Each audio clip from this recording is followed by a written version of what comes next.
The Book of 2 Kings.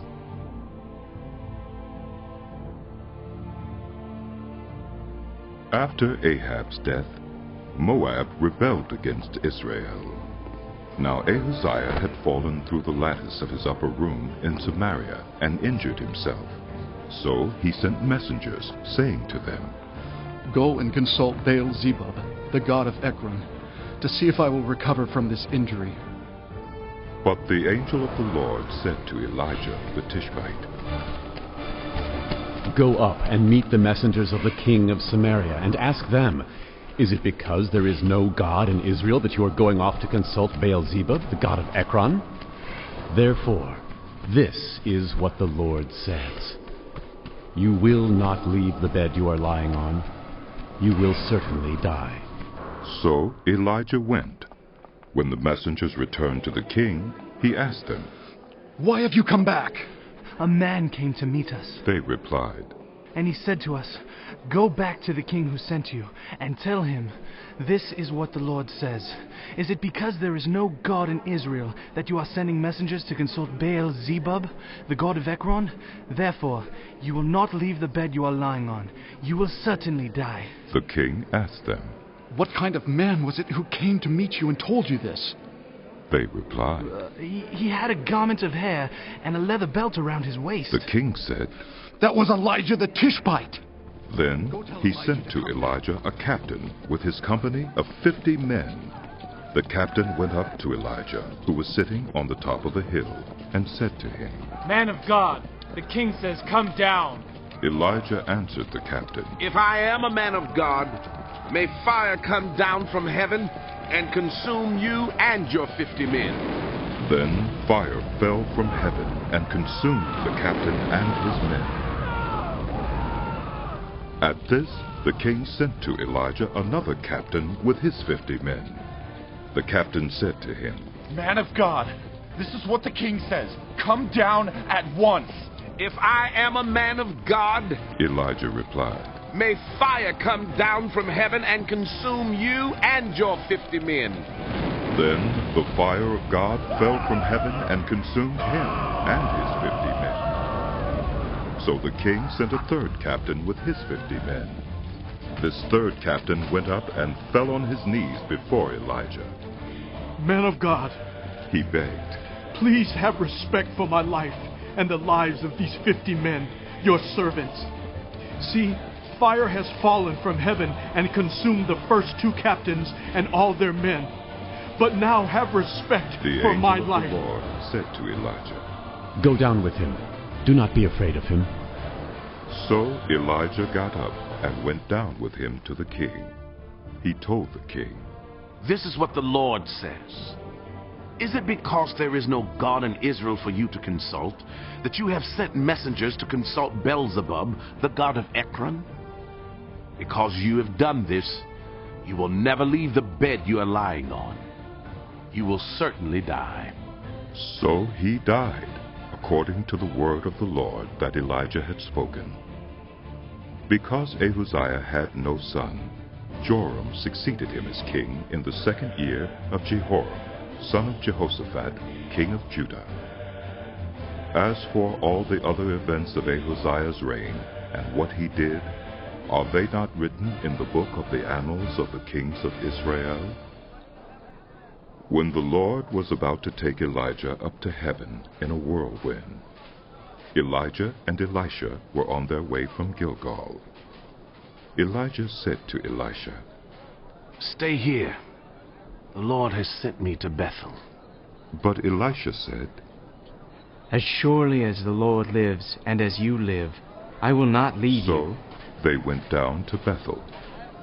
The company of the prophets at Bethel came out to Elisha and asked, "Do you know that the Lord is going to take your master from you today?" "Yes, I know. Elisha replied. So be quiet." Then Elijah said to him, "Stay here, Elisha. The Lord has sent me to Jericho." And he replied, "As surely as the Lord lives, and as you live, I will not leave you." So they went to Jericho.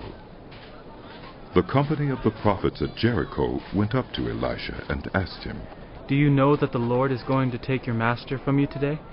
Yes, I know. he replied. So be quiet.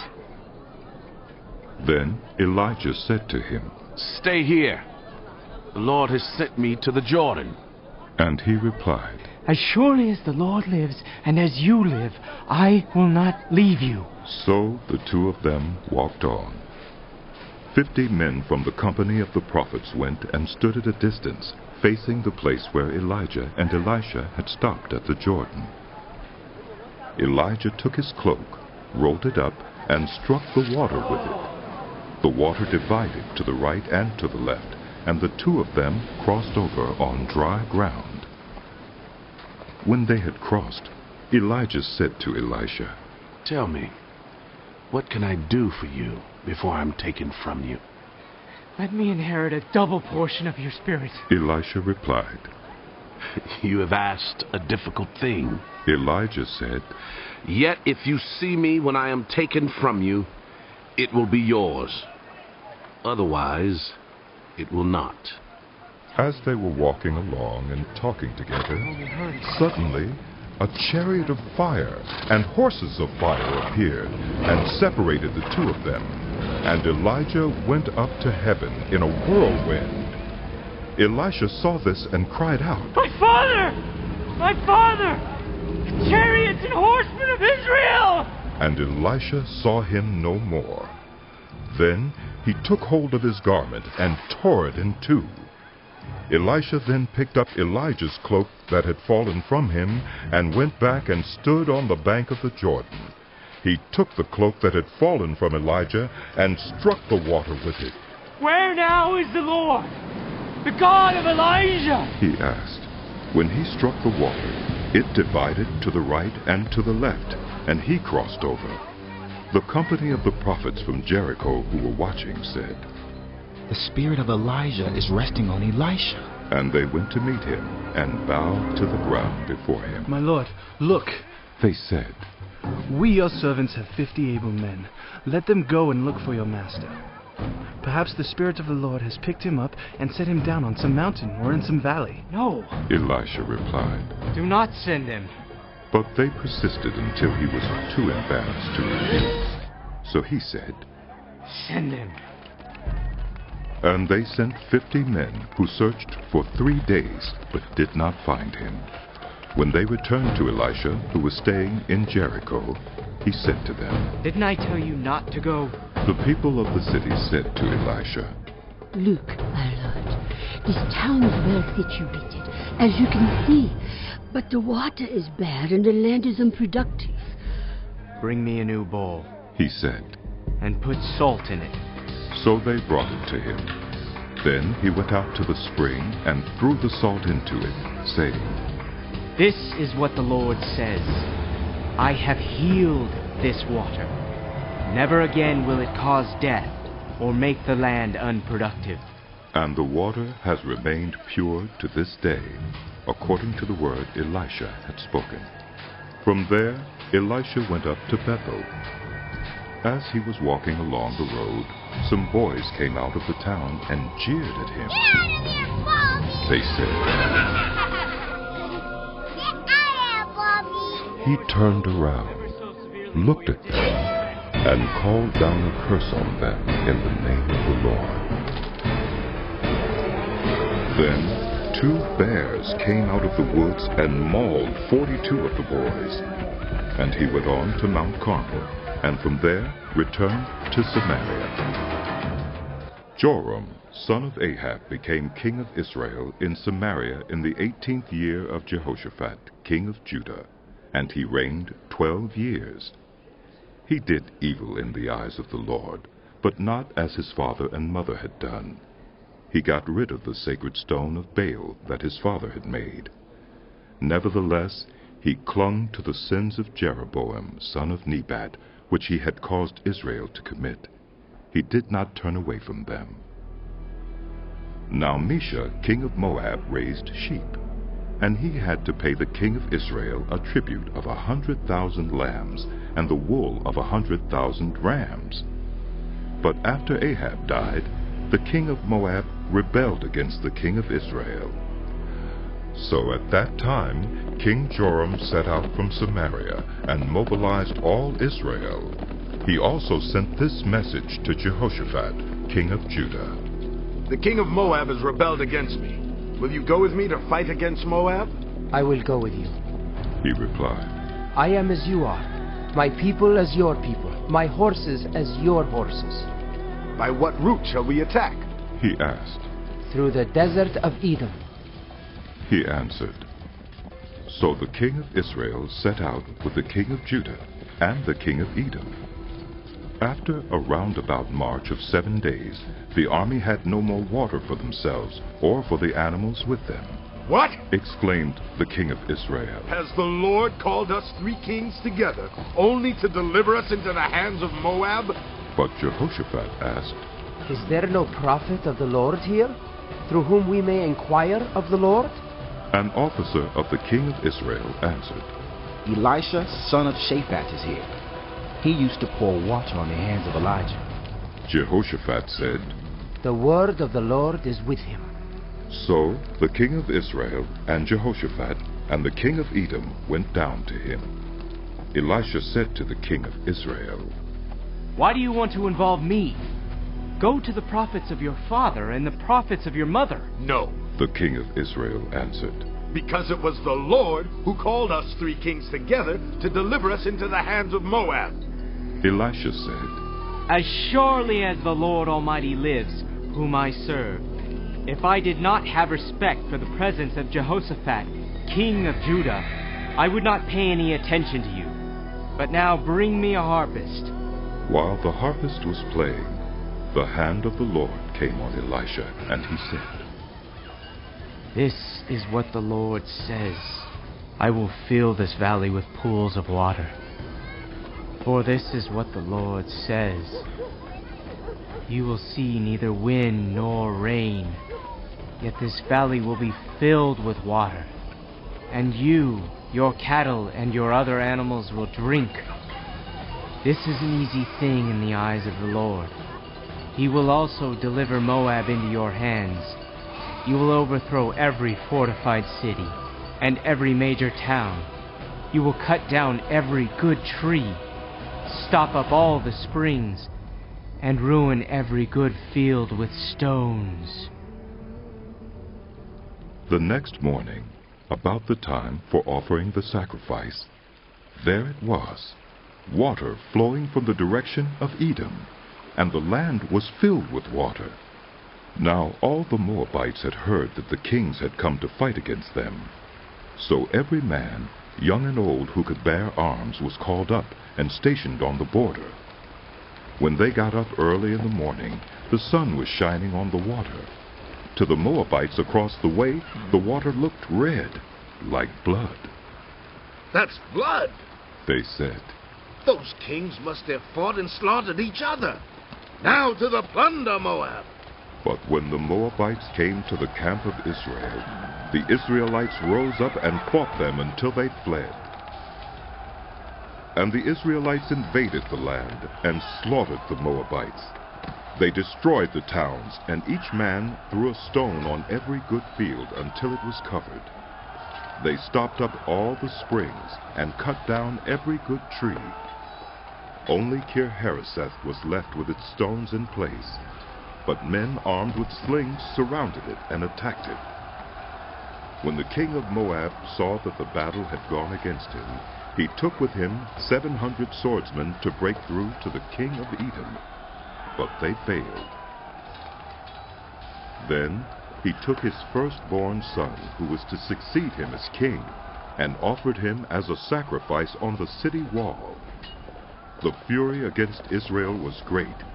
They withdrew and returned to their own land. The wife of a man from the company of the prophets cried out to Elisha, Your servant, my husband, is dead, and you know that he revered the Lord.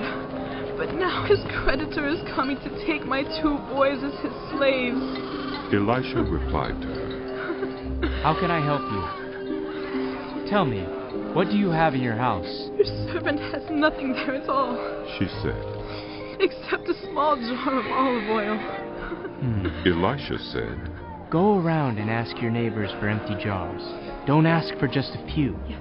Then go inside and shut the door behind you and your sons. Yes, my lord. Pour oil into all the jars, Wish. and as each is filled, put it to one side. She left him and shut the door behind her and her sons. They brought the jars to her, and she kept pouring. When all the jars were full, she said to her son, Yes, bring me another one. but he replied, There is not a jar left. Then the oil stopped flowing. She went and told the man of God, and he said, Go, sell the oil and pay your debts. You and your sons can live on what is left. One day Elisha went to Shunem, and a well-to-do woman was there who urged him to stay for a meal. So whenever he came by, he stopped there to eat. She said to her husband, I know that this man who often comes our way is a holy man of God.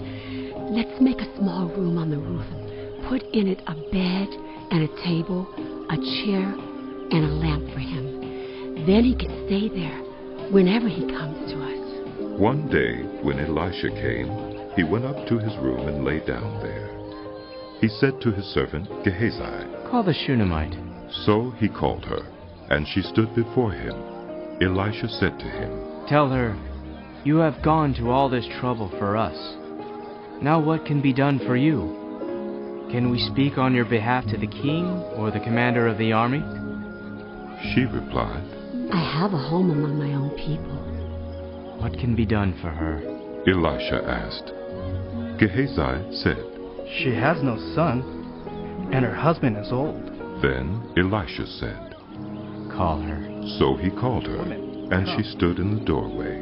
About this time next year, Elisha said, you will hold a son in your arms. No, my lord. She objected. Please, man of God, don't mislead your servant. But the woman became pregnant, and the next year, about that same time, she gave birth to a son, just as Elisha had told her. The child grew, and one day he went out to his father, who was with the reapers. He said to his father, My head, it hurts. His father told the servant, Carry him to his mother. After the servant had lifted him up and carried him to his mother, the boy sat on her lap until noon, and then he died. She went up and laid him on the bed of the man of God, then shut the door and went out. She called to her husband and said, Please, send me one of the servants and a donkey so I can go to the man of God quickly and return. Why go to him today? He asked. It's not the new moon or the Sabbath. That's all right. She said. She saddled the donkey and said to her servant, Lead on. Don't slow down for me unless I tell you. So she set out and came to the man of God at Mount Carmel. When he saw her in the distance, the man of God said to his servant Gehazi, Look, there's the Shunammite. Run to meet her and ask her, Are you all right? Is your husband all right? Is your child all right? Everything is all right. She said. When she reached the man of God at the mountain, she took hold of his feet. Gehazi came over to push her away, but the man of God said, Leave her alone. She is in bitter distress, but the Lord has hidden it from me and has not told me why. Did I ask you for a son, my lord? She said, Didn't I tell you, don't raise my hopes? Elisha said to Gehazi, Tuck your cloak into your belt. Take my staff in your hand and run. Don't greet anyone you meet. And if anyone greets you, do not answer. Lay my staff on the boy's face. But the child's mother said, As surely as the Lord lives, and as you live, I will not leave you. So he got up and followed her. Gehazi went on ahead and laid the staff on the boy's face. But there was no sound or response. So Gehazi went back to meet Elisha and told him. The boy has not awakened. When Elisha reached the house, there was the boy lying dead on his couch. He went in, shut the door on the two of them and prayed to the Lord. Then he got on the bed and lay on the boy, mouth to mouth, eyes to eyes, hands to hands. As he stretched himself out on him, the boy's body grew warm. Elisha turned away and walked back and forth in the room, and then got on the bed and stretched out on him once more. The boy sneezed 7 times and opened his eyes. Elisha summoned Gehazi and said, "Call the Shunammite." And he did. When she came, he said, "Take your son." She came in, fell at his feet, and bowed to the ground. Then she took her son and went out. Elisha returned to Gilgal, and there was a famine in that region. While the company of the prophets was meeting with him, he said to his servant, "Put on the large pot and cook some stew for these prophets." One of them went out into the fields to gather herbs and found a wild vine and picked as many of its gourds as his garment could hold. When he returned, he cut them up into the pot of stew, though no one knew what they were. The stew was poured out for the men, but as they began to eat it, they cried out, "Man of God! There is death in the pot!" and they could not eat it. Elisha said, "Get some flour." He put it into the pot and said, "Serve it to the people to eat." And there was nothing harmful in the pot. A man came from Baal-Shalishah, bringing the man of God 20 loaves of barley bread, baked from the first ripe grain, along with some heads of new grain. "Give it to the people to eat," Elisha said. "How can I set this before 100 men?" His servant asked. But Elisha answered, "Give it to the people to eat. For this is what the Lord says, they will eat and have some left over." Yes, my lord. Then he set it before them, and they ate and had some left over, according to the word of the Lord. Now Naaman was commander of the army of the king of Aram. He was a great man in the sight of his master and highly regarded, because through him the Lord had given victory to Aram. He was a valiant soldier, but he had leprosy. Now bands of raiders from Aram had gone out and had taken captive a young girl from Israel, and she served Naaman's wife. She said to her mistress, "If only my master would see the prophet who is in Samaria, he would cure him of his leprosy." Naaman went to his master and told him what the girl from Israel had said. "By all means, go," The king of Aram replied. "I will send a letter to the king of Israel." So Naaman left, taking with him 10 talents of silver, 6,000 shekels of gold, and 10 sets of clothing. The letter that he took to the king of Israel read, "With this letter I am sending my servant Naaman to you, so that you may cure him of his leprosy." As soon as the king of Israel read the letter, he tore his robes and said, Am I God? Can I kill and bring back to life? Why does this fellow send someone to me to be cured of his leprosy? See how he was trying to pick a quarrel with me? When Elisha, the man of God, heard that the king of Israel had torn his robes, he sent him this message. "Why have you torn your robes? Have the man come to me, and he will know that there is a prophet in Israel." So Naaman went with his horses and chariots and stopped at the door of Elisha's house. Elisha sent a messenger to say to him, "Go, wash yourself 7 times in the Jordan, and your flesh will be restored, and you will be cleansed." But Naaman went away angry and I thought that he would surely come out to me and stand and call on the name of the Lord his God, wave his hand over the spot and cure me of my leprosy. Are not Abana and Pharpar, the rivers of Damascus, better than all the waters of Israel? Couldn't I wash in them and be cleansed? So he turned and went off in a rage. Naaman's servants went to him and said, "My father, if the prophet had told you to do some great thing, would you not have done it? How much more then when he tells you, Wash and be cleansed. So he went down and dipped himself in the Jordan 7 times, as the man of God had told him, and his flesh was restored and became clean like that of a young boy. Then Naaman and all his attendants went back to the man of God. He stood before him and said, Now I know that there is no God in all the world except in Israel. So please accept a gift from your servant. The prophet answered, As surely as the Lord lives, whom I serve, I will not accept a thing. And even though Naaman urged him, he refused. If you will not, said Naaman, please let me, your servant, be given as much earth as a pair of mules can carry. For your servant will never again make burnt offerings and sacrifices to any other god but the Lord. But may the Lord forgive your servant for this one thing.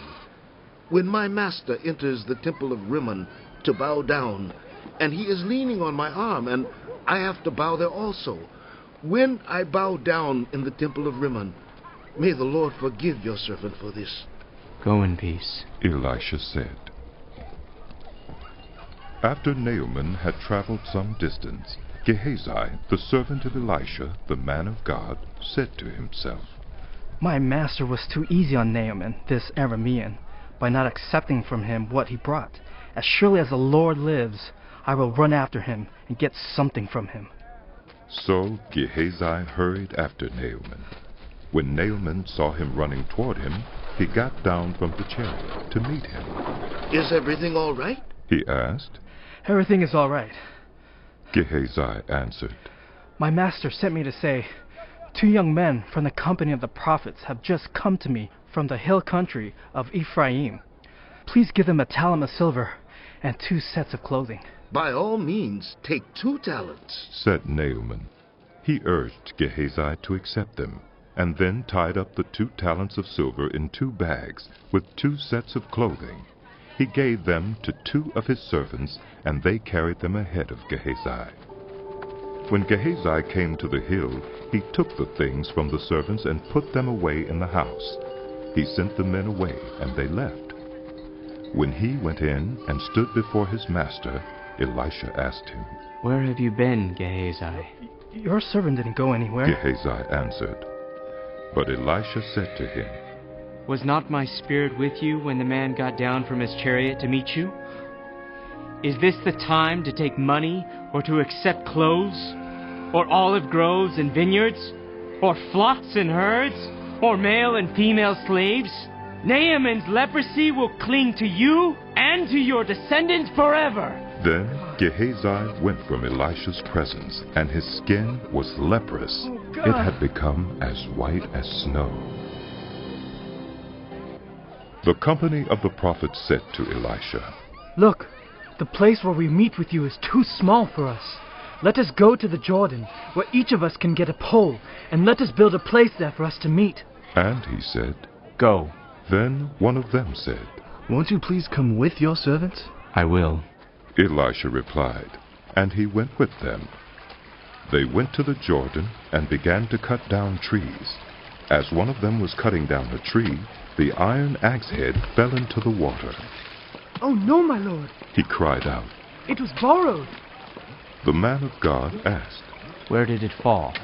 When he showed him the place, Elisha cut a stick and threw it there, and made the iron float. Lift it out, he said. Then the man reached out his hand and took it. Now the king of Aram was at war with Israel. After conferring with his officers, he said, I will set up my camp in such and such a place. The man of God sent word to the king of Israel. Beware of passing that place, because the Arameans are going down there. So the king of Israel checked on the place indicated by the man of God. Time and again Elisha warned the king so that he was on his guard in such places. This enraged the king of Aram. He summoned his officers and demanded of them, Tell me, which of us is on the side of the king of Israel? None of us, my lord the king, said one of his officers. But Elisha, the prophet who is in Israel, tells the king of Israel the very words you speak in your bedroom. Go, find out where he is, the king ordered. so I can send men and capture him. Yes, my lord. The report came back. He is in Dothan. Then he sent horses and chariots and a strong force there. They went by night and surrounded the city. When the servant of the man of God got up and went out early the next morning, an army with horses and chariots had surrounded the city. Oh no, my lord, what shall we do? The servant asked. Don't be afraid. The prophet answered. Those who are with us are more than those who are with them. And Elisha prayed. Open his eyes, Lord, so that he may see. Then the Lord opened the servant's eyes, and he looked and saw the hills full of horses and chariots of fire all around Elisha. My lord! As the enemy came down toward him, Elisha prayed to the Lord. Strike this army with blindness. So he struck them with blindness, as Elisha had asked. Elisha told them, This is not the road, and this is not the city. Follow me, and I will lead you to the man you are looking for. And he led them to Samaria. After they entered the city, Elisha said, Lord, open the eyes of these men so they can see. Then the Lord opened their eyes, and they looked, and there they were inside Samaria. When the king of Israel saw them, he asked Elisha, Shall I kill them, my father? Shall I kill them? Do not kill them. He answered, Would you kill those you have captured with your own sword or bow? Set food and water before them so that they may eat and drink, and then go back to their master. So he prepared a great feast for them, and after they had finished eating and drinking, he sent them away, and they returned to their master. So the bands from Aram stopped raiding Israel's territory.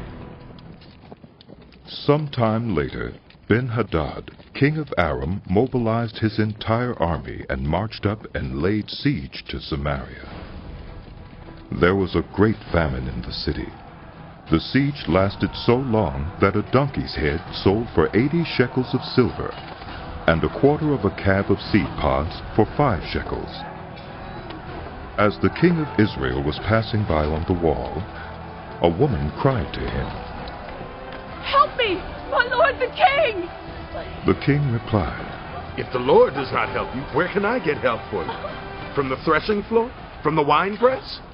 Then he asked her, What's the matter? She answered, This woman said to me, Give up your son so that we may eat him today, and tomorrow we'll eat my son. So we cooked my son and ate him. The next day I said to her, Give up your son so we may eat him. But she had hidden him. When the king heard the woman's words, he tore his robes. As he went along the wall, the people looked, and they saw that under his robes he had sackcloth on his body. He said, May God deal with me, be it ever so severely, if the head of Elisha, son of Shaphat, remains on his shoulders today. Now Elisha was sitting in his house, and the elders were sitting with him. The king sent a messenger ahead, but before he arrived, Elisha said to the elders, Don't you see how this murderer is sending someone to cut off my head? Look, when the messenger comes, shut the door and hold it shut against him. Is not the sound of his master's footsteps behind him? While he was still talking to them, the messenger came down to him. The king said, This disaster is from the Lord. Why should I wait for the Lord any longer? Elisha replied, Hear the word of the Lord. This is what the Lord says. About this time tomorrow, a seah of the finest flour will sell for a shekel, and 2 seahs of barley for a shekel at the gate of Samaria. The officer on whose arm the king was leaning said to the man of God, Look, even if the Lord should open the floodgates of the heavens, could this happen? You will see it with your own eyes, answered Elisha. But you will not eat any of it. Now there were 4 men with leprosy at the entrance of the city gate. They said to each other, Why stay here until we die? If we say we'll go into the city, the famine is there, and we will die. And if we stay here, we will die. So let's go over to the camp of the Arameans and surrender.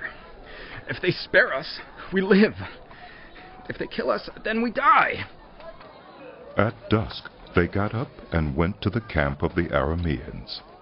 When they reached the edge of the camp, no one was there, for the Lord had caused the Arameans to hear the sound of chariots and horses and a great army, so that they said to one another, "Look! The king of Israel has hired the Hittite and Egyptian kings to attack us!" So they got up and fled in the dusk, and abandoned their tents and their horses and donkeys. They left the camp as it was, and ran for their lives. The men who had leprosy reached the edge of the camp, entered one of the tents, and ate and drank. Then they took silver, gold, and clothes, and went off and hid them. They returned and entered another tent, and took some things from it, and hid them also. Then they said to each other, Wait, what we're doing is not right. This is a day of good news, and we're keeping it to ourselves. If we wait until daylight, punishment will overtake us.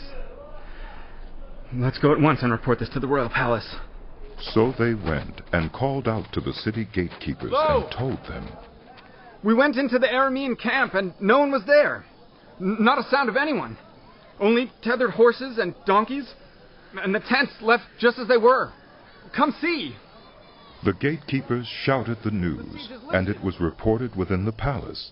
The king got up in the night and said to his officers, I will tell you what the Arameans have done to us. They know we are starving, so they have left the camp to hide in the countryside, thinking they will surely come out, and then we will take them alive and get into the city. One of his officers answered, Have some men take 5 of the horses that are left in the city. Their plight will be like that of all the Israelites left here. Yes, they will only be like all these Israelites who are doomed. So let us send them to find out what happened. So they selected 2 chariots with their horses, and the king sent them after the Aramean army. He commanded the drivers, Go and find out what has happened. They followed them as far as the Jordan, and they found the whole road strewn with the clothing and equipment the Arameans had thrown away in their headlong flight. So the messengers returned and reported to the king. Then the people went out and plundered the camp of the Arameans.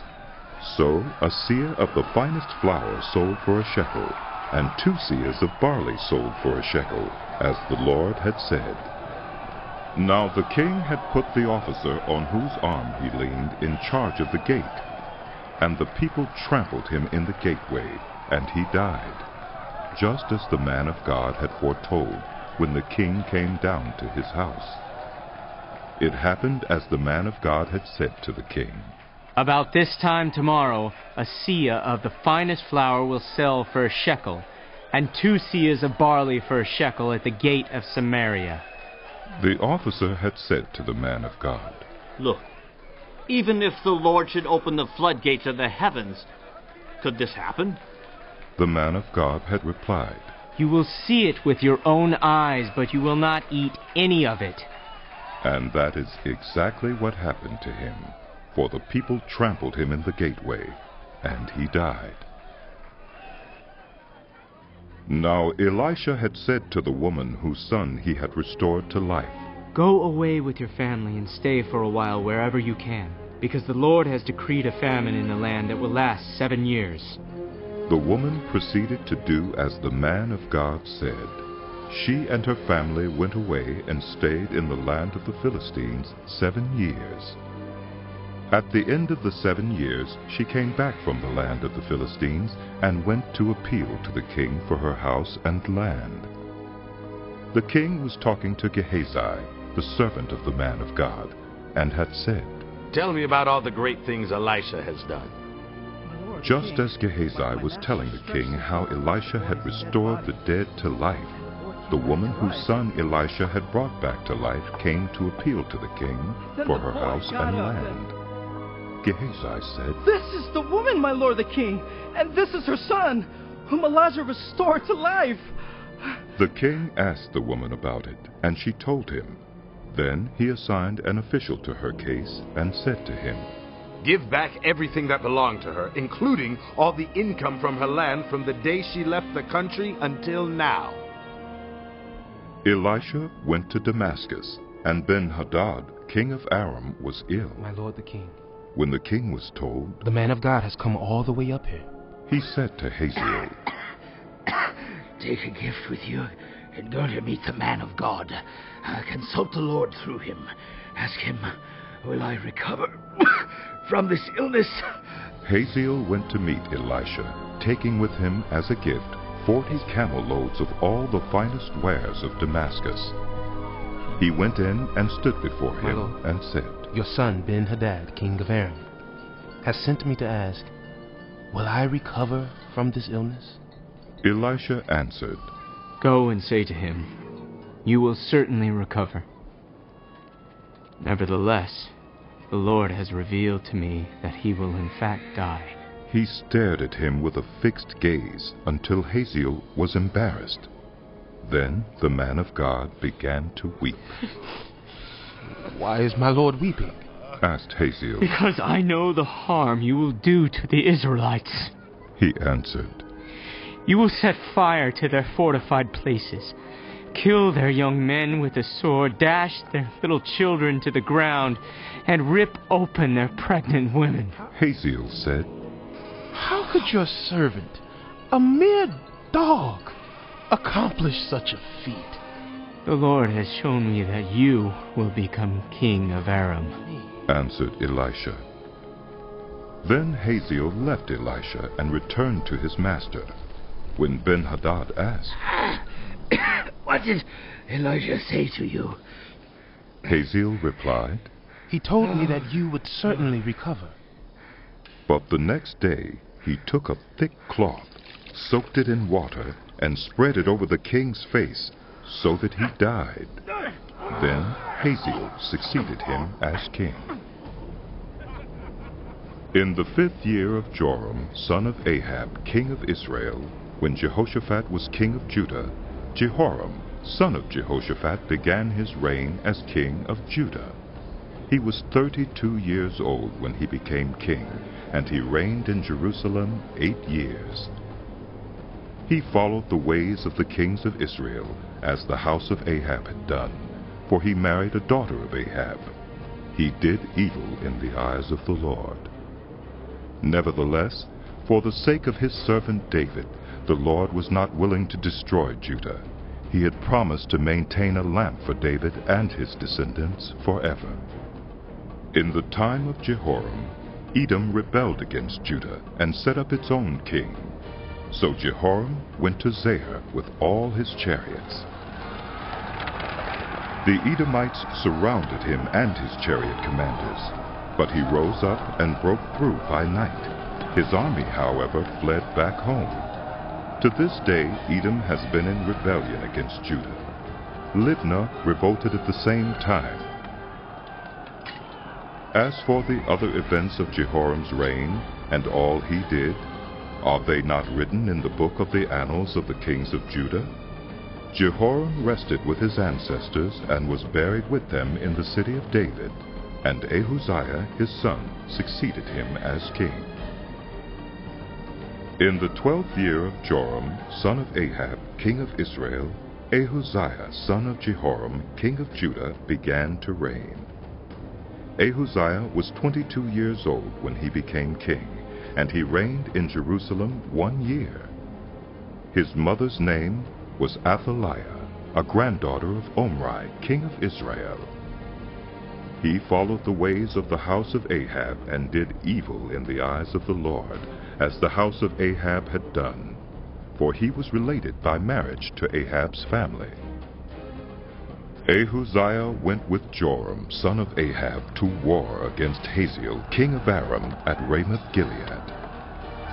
The Arameans wounded Joram, so King Joram returned to Jezreel to recover from the wounds the Arameans had inflicted on him at Ramoth in his battle with Hazael, king of Aram. Then Ahaziah, son of Jehoram, king of Judah, went down to Jezreel to see Joram, son of Ahab, because he had been wounded. The prophet Elisha summoned a man from the company of the prophets and said to him, Tuck your cloak into your belt. Take this flask of olive oil with you and go to Ramoth-Gilead. When you get there, look for Jehu, son of Jehoshaphat, the son of Nimshi. Go to him, get him away from his companions, and take him into an inner room. Then take the flask and pour the oil on his head and declare, 'This is what the Lord says. I anoint you king over Israel.' Then open the door and run. Don't delay." So the young prophet went to Ramoth Gilead. When he arrived, he found the army officers sitting together. "I have a message for you, Commander," he said. "For which of us?" asked Jehu. "For you, Commander," he replied. Jehu got up and went into the house. Then the prophet poured the oil on Jehu's head and declared, "This is what the Lord, the God of Israel, says. I anoint you king over the Lord's people Israel. You are to destroy the house of Ahab your master, and I will avenge the blood of my servants the prophets and the blood of all the Lord's servants shed by Jezebel. The whole house of Ahab will perish. I will cut off from Ahab every last male in Israel, slave or free. I will make the house of Ahab like the house of Jeroboam, son of Nebat, and like the house of Baasha, son of Ahijah. As for Jezebel, dogs will devour her on the plot of ground at Jezreel, and no one will bury her." Then he opened the door and ran. When Jehu went out to his fellow officers, one of them asked him, "Is everything all right? Why did this maniac come to you?" "You know the man, and the sort of things he says." Jehu replied. "That's not true." They said, "Tell us." "Very well." Jehu said, "Here is what he told me. This is what the Lord says. I anoint you king over Israel." They quickly took their cloaks and spread them under him on the bare steps. Then they blew the trumpet and shouted, "Jehu is king!" So Jehu, son of Jehoshaphat, the son of Nimshi, conspired against Joram. Now Joram and all Israel had been defending Ramoth Gilead against Hazael, king of Aram. But King Joram had returned to Jezreel to recover from the wounds the Arameans had inflicted on him in the battle with Hazael, king of Aram. Jehu said, "If you desire to make me king, don't let anyone slip out of the city to go and tell the news in Jezreel." Then he got into his chariot and rode to Jezreel, because Joram was resting there and Ahaziah, king of Judah, had gone down to see him. When the lookout standing on the tower in Jezreel saw Jehu's troops approaching, he called out, "I see some troops coming!" "Get a horseman," Joram ordered. "Send him to meet them and ask, 'Do you come in peace?'" The horseman rode off to meet Jehu and said, "This is what the king says. Do you come in peace?" "What do you have to do with peace?" Jehu replied. "Fall in behind me." The lookout reported. "The messenger has reached him, but he isn't coming back." So the king sent out a second horseman. When he came to them, he said, "This is what the king says. Do you come in peace?" Jehu replied, "What do you have to do with peace? Fall in behind me." The lookout reported. "He has reached them, but he isn't coming back either. The driving is like that of Jehu, son of Nimshi. He drives like a maniac." "Hitch up my chariot," Joram ordered. And when it was hitched up, Joram, king of Israel, and Ahaziah, king of Judah, rode out, each in his own chariot, to meet Jehu. They met him at the plot of ground that had belonged to Naboth, the Jezreelite. When Joram saw Jehu, he asked, "Have you come in peace, Jehu?" "How can there be peace?" Jehu replied, "As long as all the idolatry and witchcraft of your mother Jezebel abound." Joram turned about and fled, calling out to Ahaziah, "Treachery! Ahaziah!" Then Jehu drew his bow and shot Joram between the shoulders. The arrow pierced his heart, and he slumped down in his chariot.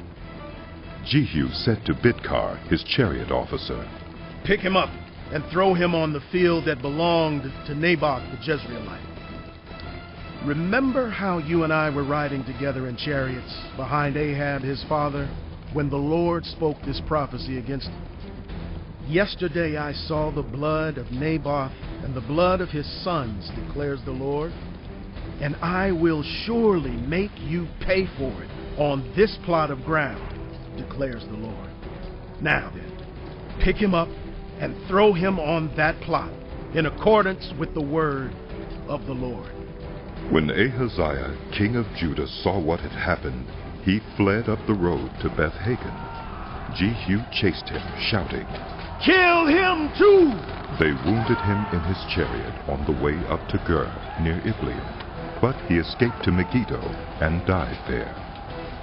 His servants took him by chariot to Jerusalem and buried him with his ancestors in his tomb in the city of David.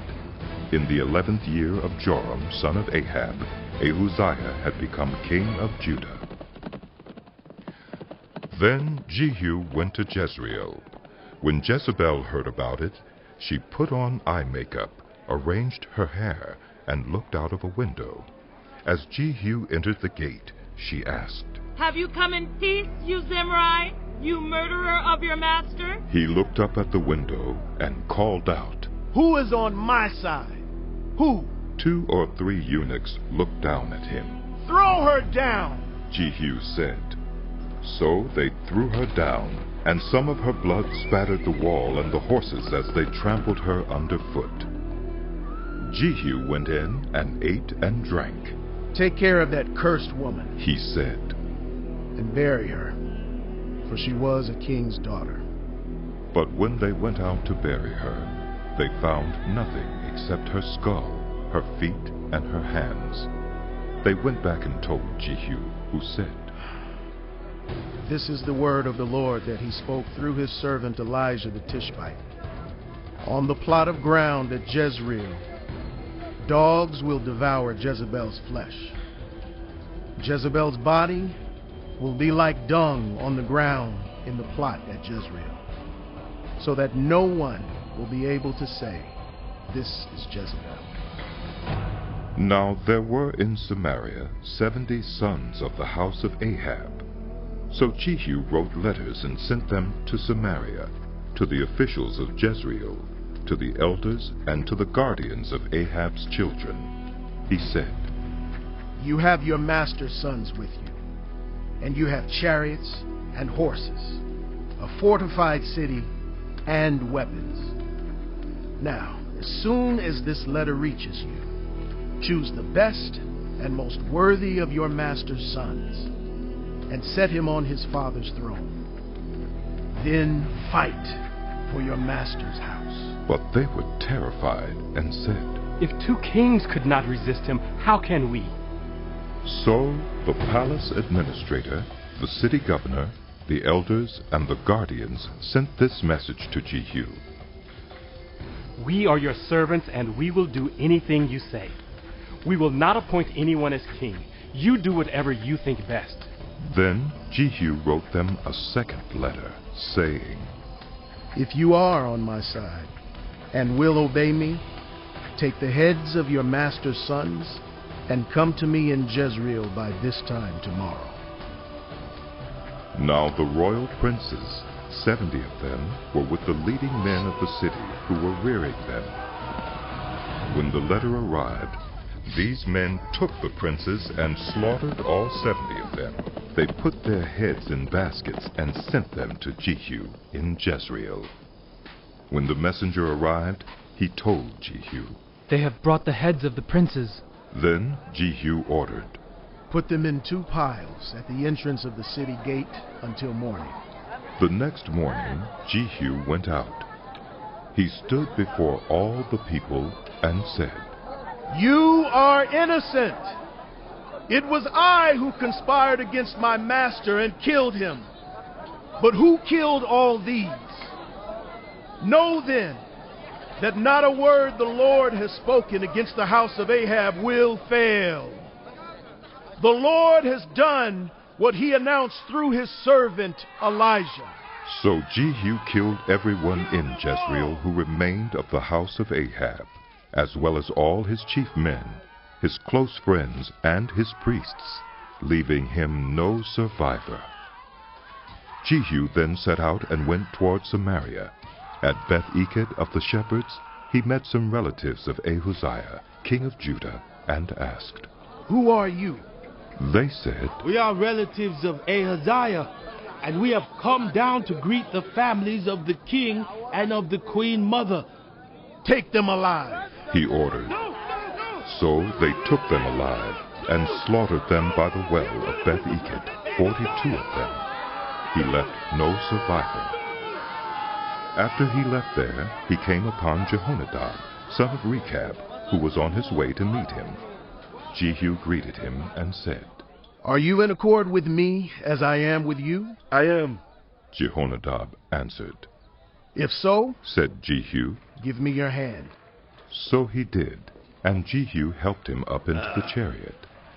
Jehu said, "Come with me and see my zeal for the Lord." Then he had him ride along in his chariot. When Jehu came to Samaria, he killed all who were left there of Ahab's family. He destroyed them according to the word of the Lord spoken to Elijah. Then Jehu brought all the people together and said to them, "Ahab served Baal a little. Jehu will serve him much. Now summon all the prophets of Baal, all his servants and all his priests. See that no one is missing, because I am going to hold a great sacrifice for Baal. Anyone who fails to come will no longer live." But Jehu was acting deceptively in order to destroy the servants of Baal. Jehu said, "Call an assembly in honor of Baal." So they proclaimed it. Then he sent word throughout Israel, and all the servants of Baal came. Not one stayed away. They crowded into the temple of Baal until it was full from one end to the other. And Jehu said to the keeper of the wardrobe, "Bring robes for all the servants of Baal." So he brought out robes for them. Then Jehu and Jehonadab, son of Rechab, went into the temple of Baal. Jehu said to the servants of Baal, "Look around and see that no one who serves the Lord is here with you, only servants of Baal." So they went in to make sacrifices and burnt offerings. Now Jehu had posted 80 men outside with this warning, "If one of you lets any of the men I am placing in your hands escape, it will be your life for his life." As soon as Jehu had finished making the burnt offering, he ordered the guards and officers, "Go in and kill them. Let no one escape." So they cut them down with the sword. The guards and officers threw the bodies out and then entered the inner shrine of the temple of Baal. They brought the sacred stone out of the temple of Baal and burned it. They demolished the sacred stone of Baal and tore down the temple of Baal, and people have used it for a latrine to this day. So Jehu destroyed Baal worship in Israel. However, he did not turn away from the sins of Jeroboam, son of Nebat, which he had caused Israel to commit, the worship of the golden calves at Bethel and Dan. The Lord said to Jehu, "Because you have done well in accomplishing what is right in my eyes, and have done to the house of Ahab all I had in mind to do, your descendants will sit on the throne of Israel to the 4th generation." Yet Jehu was not careful to keep the law of the Lord, the God of Israel, with all his heart. He did not turn away from the sins of Jeroboam, which he had caused Israel to commit. In those days the Lord began to reduce the size of Israel. Hazael overpowered the Israelites throughout their territory east of the Jordan in all the land of Gilead, the region of Gad, Reuben, and Manasseh, from Aurora by the Arnon Gorge through Gilead to Bashan. As for the other events of Jehu's reign, all he did and all his achievements, are they not written in the book of the annals of the kings of Israel? Jehu rested with his ancestors and was buried in Samaria, and Jehoahaz his son succeeded him as king. The time that Jehu reigned over Israel in Samaria was 28 years. When Athaliah, the mother of Ahaziah, saw that her son was dead, she proceeded to destroy the whole royal family. But Jehoshaphat, the daughter of King Jehoram and sister of Ahaziah, took Joash, son of Ahaziah, and stole him away from among the royal princes, who were about to be murdered. She put him and his nurse in a bedroom to hide him from Athaliah, so he was not killed. He remained hidden with his nurse at the temple of the Lord for 6 years, while Athaliah ruled the land. In the 7th year, Jehoiada sent for the commanders of the units of 100, the Carites and the guards, and had them brought to him at the temple of the Lord. He made a covenant with them and put them under oath at the temple of the Lord. Then he showed them the king's son. He commanded them, saying, This is what you are to do, you who are in the 3 companies that are going on duty on the Sabbath. 1/3 of you guarding the royal palace, 1/3 at the Sur gate, and 1/3 at the gate behind the guard, who take turns guarding the temple. And you who are in the other 2 companies that normally go off Sabbath duty are all to guard the temple for the king. Station yourselves around the king, each of you with weapon in hand. Anyone who approaches your ranks is to be put to death. Stay close to the king wherever he goes. The commanders of the units of 100 did just as Jehoiada the priest ordered. Each one took his men, those who were going on duty on the Sabbath, and those who were going off duty, and came to Jehoiada the priest. Then he gave the commanders the spears and shields that had belonged to King David, and that were in the temple of the Lord. The guards, each with weapon in hand, stationed themselves around the king, near the altar and the temple, from the south side to the north side of the temple. Jehoiada brought out the king's son, and put the crown on him. He presented him with a copy of the covenant, and proclaimed him king. They anointed him, and the people clapped their hands and shouted, Long live the king!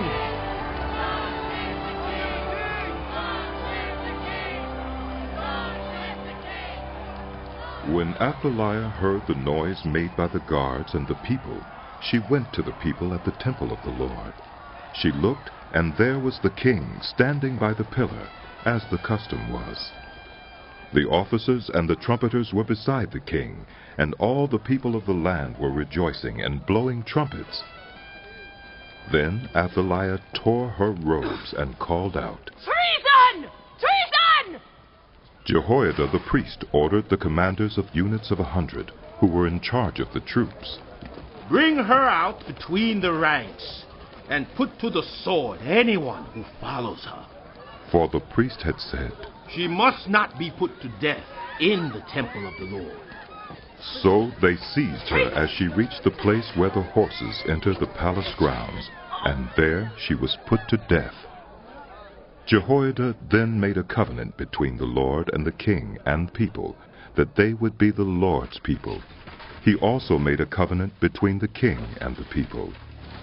All the people of the land went to the temple of Baal and tore it down. They smashed the altars and idols to pieces and killed Mattan, the priest of Baal, in front of the altars.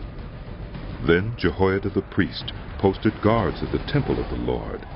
He took with him the commanders of hundreds, the Carites, the guards, and all the people of the land, and together they brought the king down from the temple of the Lord, and went into the palace, entering by way of the gate of the guards.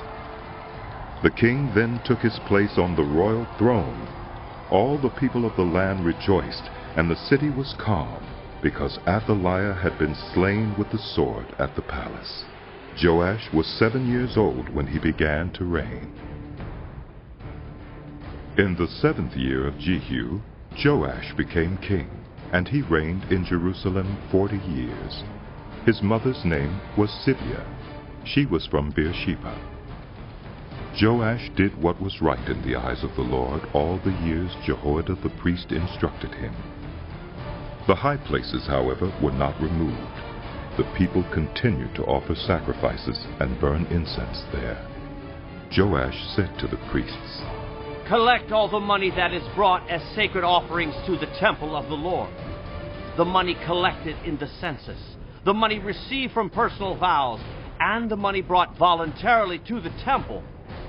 Let every priest receive the money from one of the treasurers.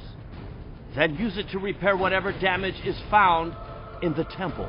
But by the 23rd year of King Joash, the priests still had not repaired the temple. Therefore King Joash summoned Jehoiada the priest and the other priests and asked them, "Why aren't you repairing the damage done to the temple? Take no more money from your treasurers, but hand it over for repairing the temple." The priests agreed that they would not collect any more money from the people, and that they would not repair the temple themselves. Jehoiada the priest took a chest and bored a hole in its lid. He placed it beside the altar on the right side as one enters the temple of the Lord. The priests who guarded the entrance put into the chest all the money that was brought to the temple of the Lord. Whenever they saw that there was a large amount of money in the chest, the royal secretary and the high priest came, counted the money that had been brought into the temple of the Lord, and put it into bags. When the amount had been determined, they gave the money to the men appointed to supervise the work on the temple. With it they paid those who worked on the temple of the Lord, the carpenters and builders, the masons and stone cutters. They purchased timber and blocks of dressed stone for the repair of the temple of the Lord, and met all the other expenses of restoring the temple. The money brought into the temple was not spent for making silver basins, wick trimmers, sprinkling bowls, trumpets, or any other articles of gold or silver for the temple of the Lord. It was paid to the workers, who used it to repair the temple. They did not require an accounting from those to whom they gave the money to pay the workers, because they acted with complete honesty. The money from the guilt offerings and sin offerings was not brought into the temple of the Lord. It belonged to the priests. About this time Hazael, king of Aram, went up and attacked Gath and captured it. Then he turned to attack Jerusalem. But Joash, king of Judah, took all the sacred objects dedicated by his predecessors, Jehoshaphat, Jehoram, and Ahaziah, the kings of Judah, and the gifts he himself had dedicated, and all the gold found in the treasuries of the temple of the Lord, and of the royal palace, and he sent them to Hazael, king of Aram, who then withdrew from Jerusalem. As for the other events of the reign of Joash, and all he did, are they not written in the book of the annals of the kings of Judah? His officials conspired against him and assassinated him at Beth Millo on the road down to Silla. The officials who murdered him were Jozabad, son of Shimeath, and Jehozabad, son of Shomer. He died and was buried with his ancestors in the city of David, and Amaziah, his son, succeeded him as king. In the 23rd year of Joash, son of Ahaziah, king of Judah, Jehoahaz, son of Jehu, became king of Israel in Samaria, and he reigned 17 years. He did evil in the eyes of the Lord by following the sins of Jeroboam, son of Nebat, which he had caused Israel to commit, and he did not turn away from them. So the Lord's anger burned against Israel, and for a long time he kept them under the power of Hazael, king of Aram, and Ben-Hadad, his son. Then Jehoahaz sought the Lord's favor, and the Lord listened to him, for he saw how severely the king of Aram was oppressing Israel. The Lord provided a deliverer for Israel, and they escaped from the power of Aram. So the Israelites lived in their own homes as they had before. But they did not turn away from the sins of the house of Jeroboam, which he had caused Israel to commit. They continued in them. Also, the Asherah pole remained standing in Samaria. Nothing had been left of the army of Jehoahaz except 50 horsemen, 10 chariots and 10,000 foot soldiers, for the king of Aram had destroyed the rest and made them like the dust at threshing time. As for the other events of the reign of Jehoahaz, all he did and his achievements, are they not written in the book of the annals of the kings of Israel? Jehoahaz rested with his ancestors and was buried in Samaria, and Jehoash his son succeeded him as king. In the 37th year of Joash, king of Judah, Jehoash, son of Jehoahaz, became king of Israel in Samaria, and he reigned 16 years. He did evil in the eyes of the Lord, and did not turn away from any of the sins of Jeroboam, son of Nebat, which he had caused Israel to commit. He continued in them. As for the other events of the reign of Jehoash, all he did and his achievements, including his war against Amaziah, king of Judah, are they not written in the book of the annals of the kings of Israel? Jehoash rested with his ancestors, and Jeroboam succeeded him on the throne. Jehoash was buried in Samaria with the kings of Israel.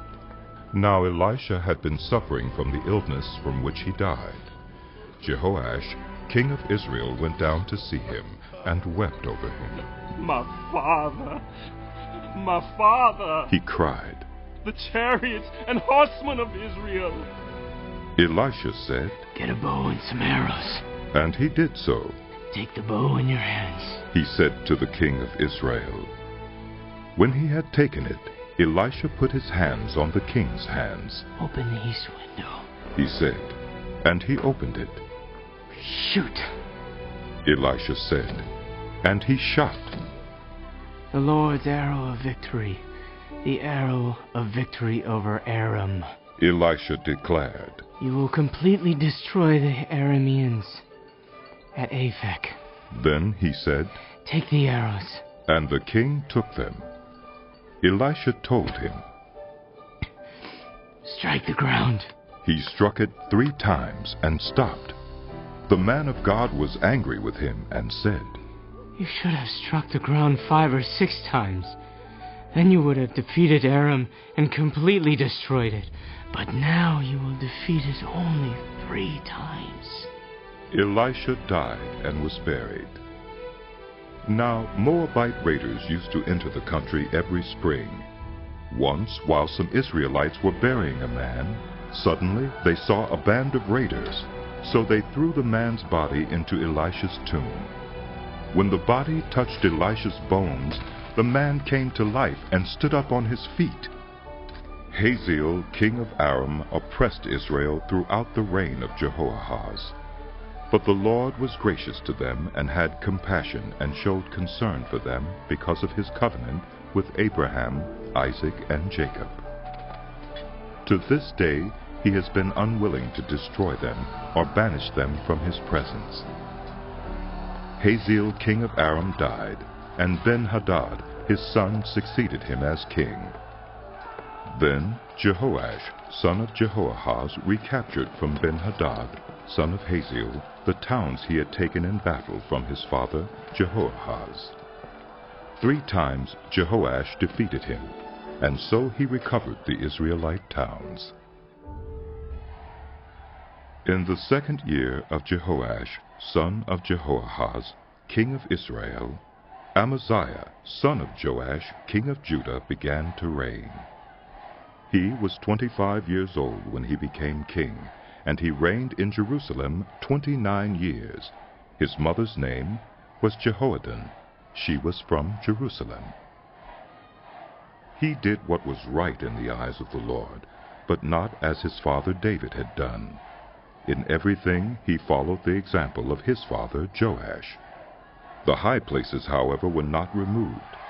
The people continued to offer sacrifices and burn incense there. After the kingdom was firmly in his grasp, he executed the officials who had murdered his father, the king. Yet he did not put the children of the assassins to death, in accordance with what is written in the book of the law of Moses, where the Lord commanded, Parents are not to be put to death for their children, nor children put to death for their parents. Each of you will die for their own sin. He was the one who defeated 10,000 Edomites in the Valley of Salt and captured Selah in battle, calling it Joktheel, the name it has to this day. Then Amaziah sent messengers to Jehoash, son of Jehoahaz, the son of Jehu, king of Israel, with the challenge. Come, let us face each other in battle.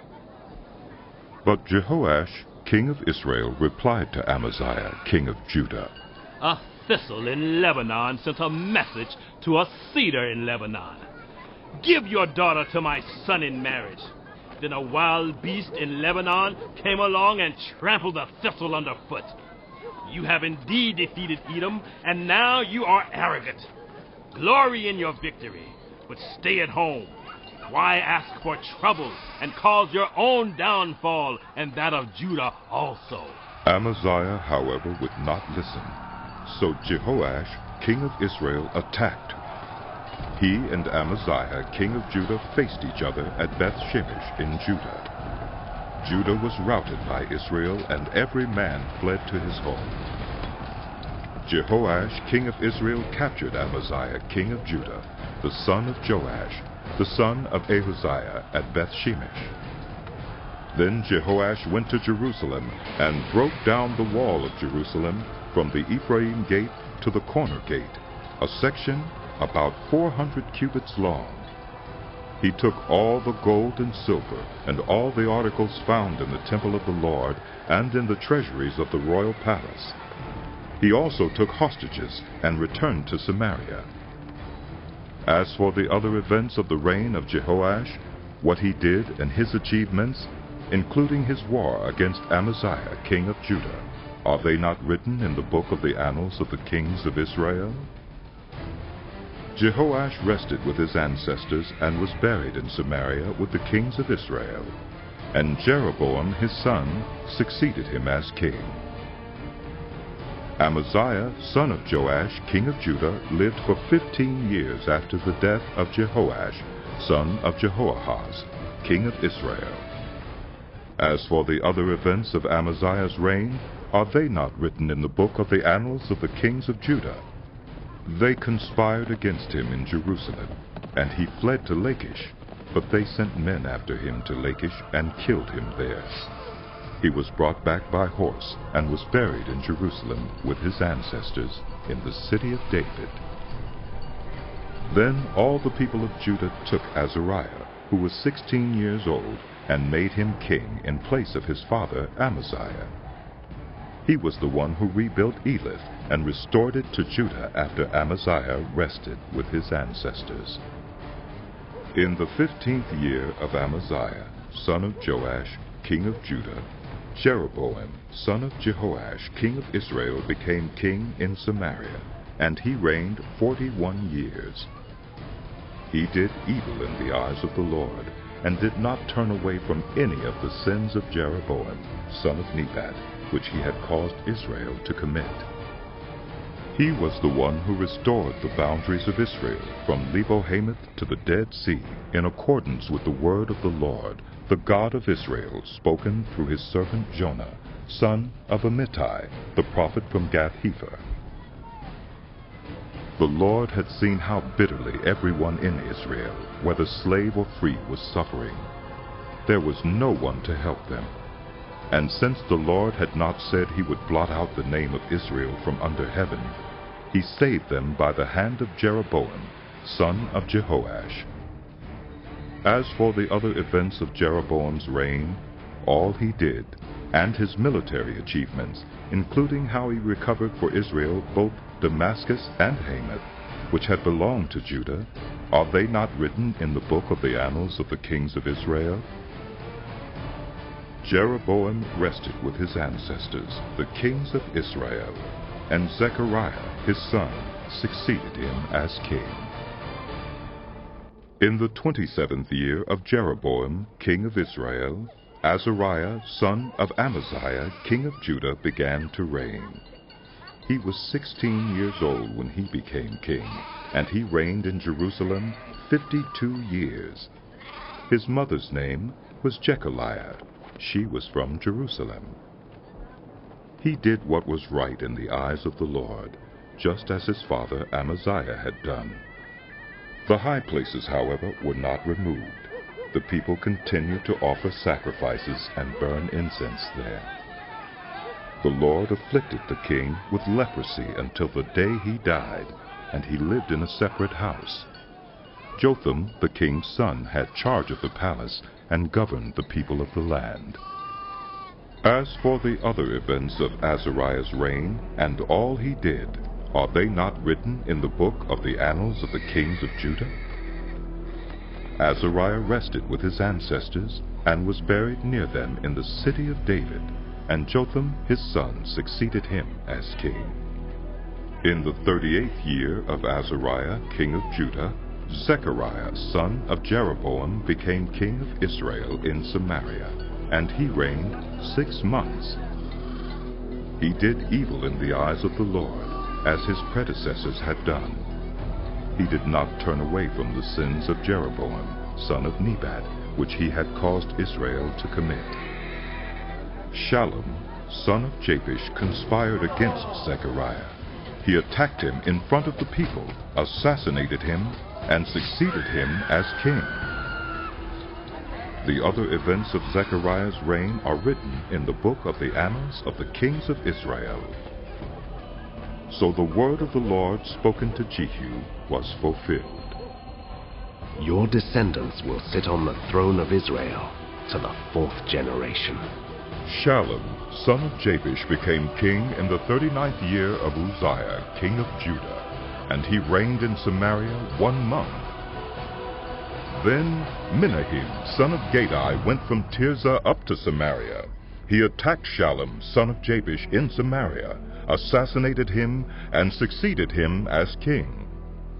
The other events of Shallum's reign and the conspiracy he led are written in the book of the annals of the kings of Israel.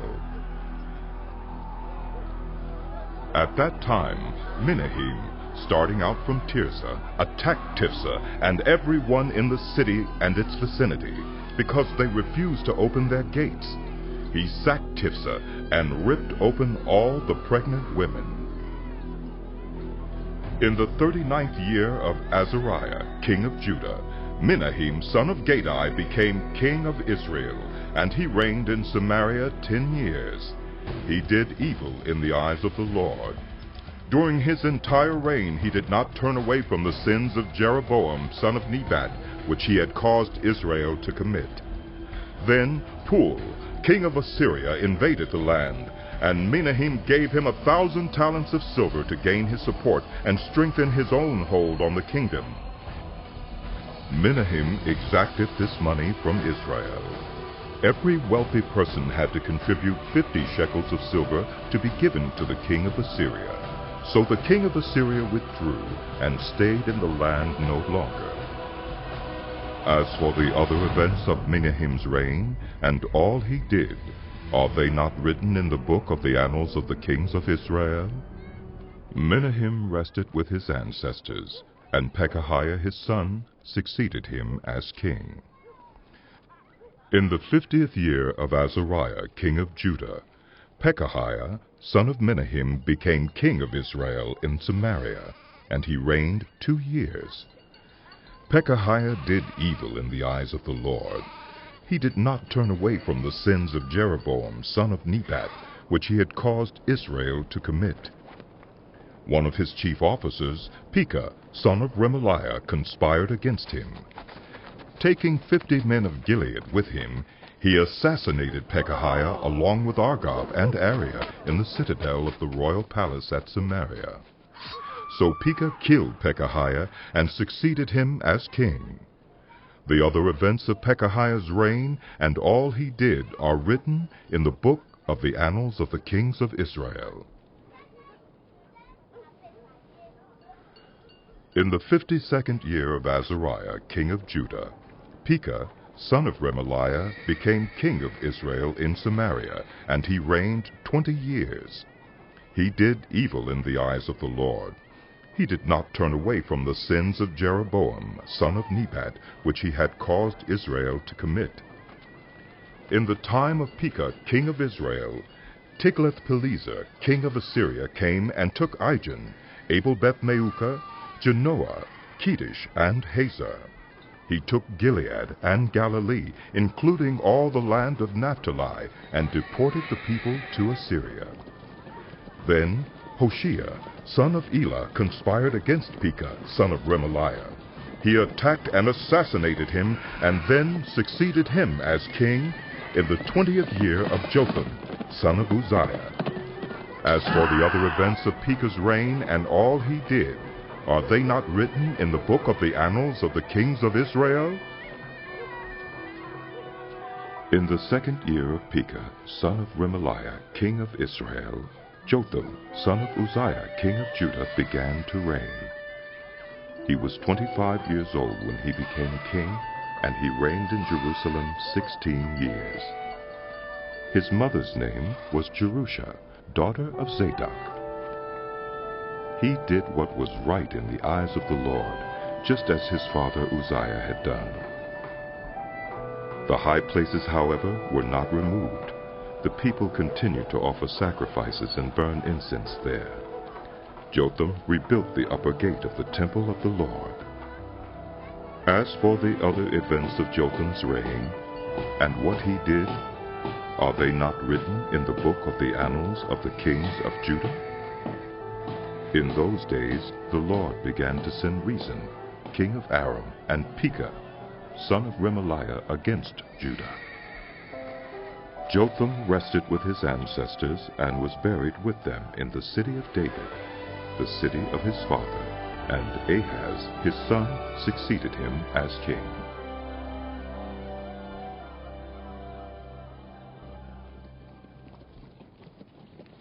In the 17th year of Pekah, son of Remaliah, Ahaz, son of Jotham, king of Judah, began to reign. Ahaz was 20 years old when he became king, and he reigned in Jerusalem 16 years. Unlike David his father, he did not do what was right in the eyes of the Lord his God.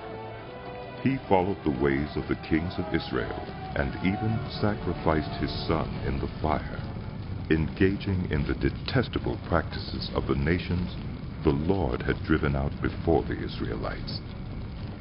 He offered sacrifices and burned incense at the high places, on the hilltops, and under every spreading tree. Then Rezin, king of Aram, and Pekah, son of Remaliah, king of Israel, marched up to fight against Jerusalem and besieged Ahaz, but they could not overpower him. At that time, Rezin, king of Aram, recovered Elath for Aram by driving out the people of Judah. Edomites then moved into Elath and have lived there to this day. Ahaz sent messengers to say to Tiglath-Pileser, king of Assyria, I am your servant and vassal. Come up and save me out of the hand of the king of Aram and of the king of Israel who are attacking me. And Ahaz took the silver and gold found in the temple of the Lord and in the treasuries of the royal palace, and sent it as a gift to the king of Assyria. The king of Assyria complied by attacking Damascus and capturing it. He deported its inhabitants to Kir and put Rezin to death. Then King Ahaz went to Damascus to meet Tiglath-Pileser, king of Assyria. He saw an altar in Damascus and sent to Uriah the priest a sketch of the altar, with detailed plans for its construction. So Uriah the priest built an altar in accordance with all the plans that King Ahaz had sent from Damascus, and finished it before King Ahaz returned. When the king came back from Damascus and saw the altar, he approached it and presented offerings on it. He offered up his burnt offering and grain offering, poured out his drink offering, and splashed the blood of his fellowship offerings against the altar.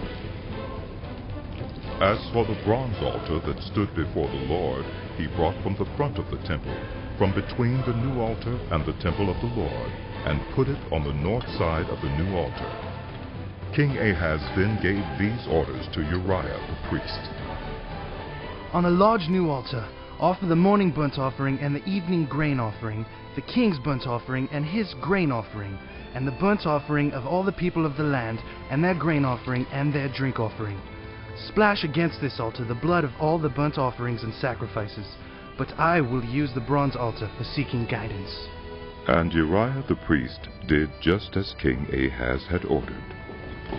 King Ahaz cut off the side panels and removed the basins from the movable stands. He removed the sea from the bronze bulls that supported it, and set it on a stone base. He took away the Sabbath canopy that had been built at the temple, and removed the royal entryway outside the temple of the Lord, in deference to the king of Assyria. As for the other events of the reign of Ahaz, and what he did, are they not written in the book of the annals of the kings of Judah? Ahaz rested with his ancestors, and was buried with them in the city of David, and Hezekiah his son succeeded him as king. In the 12th year of Ahaz, king of Judah, Hoshea, son of Elah, became king of Israel in Samaria, and he reigned 9 years.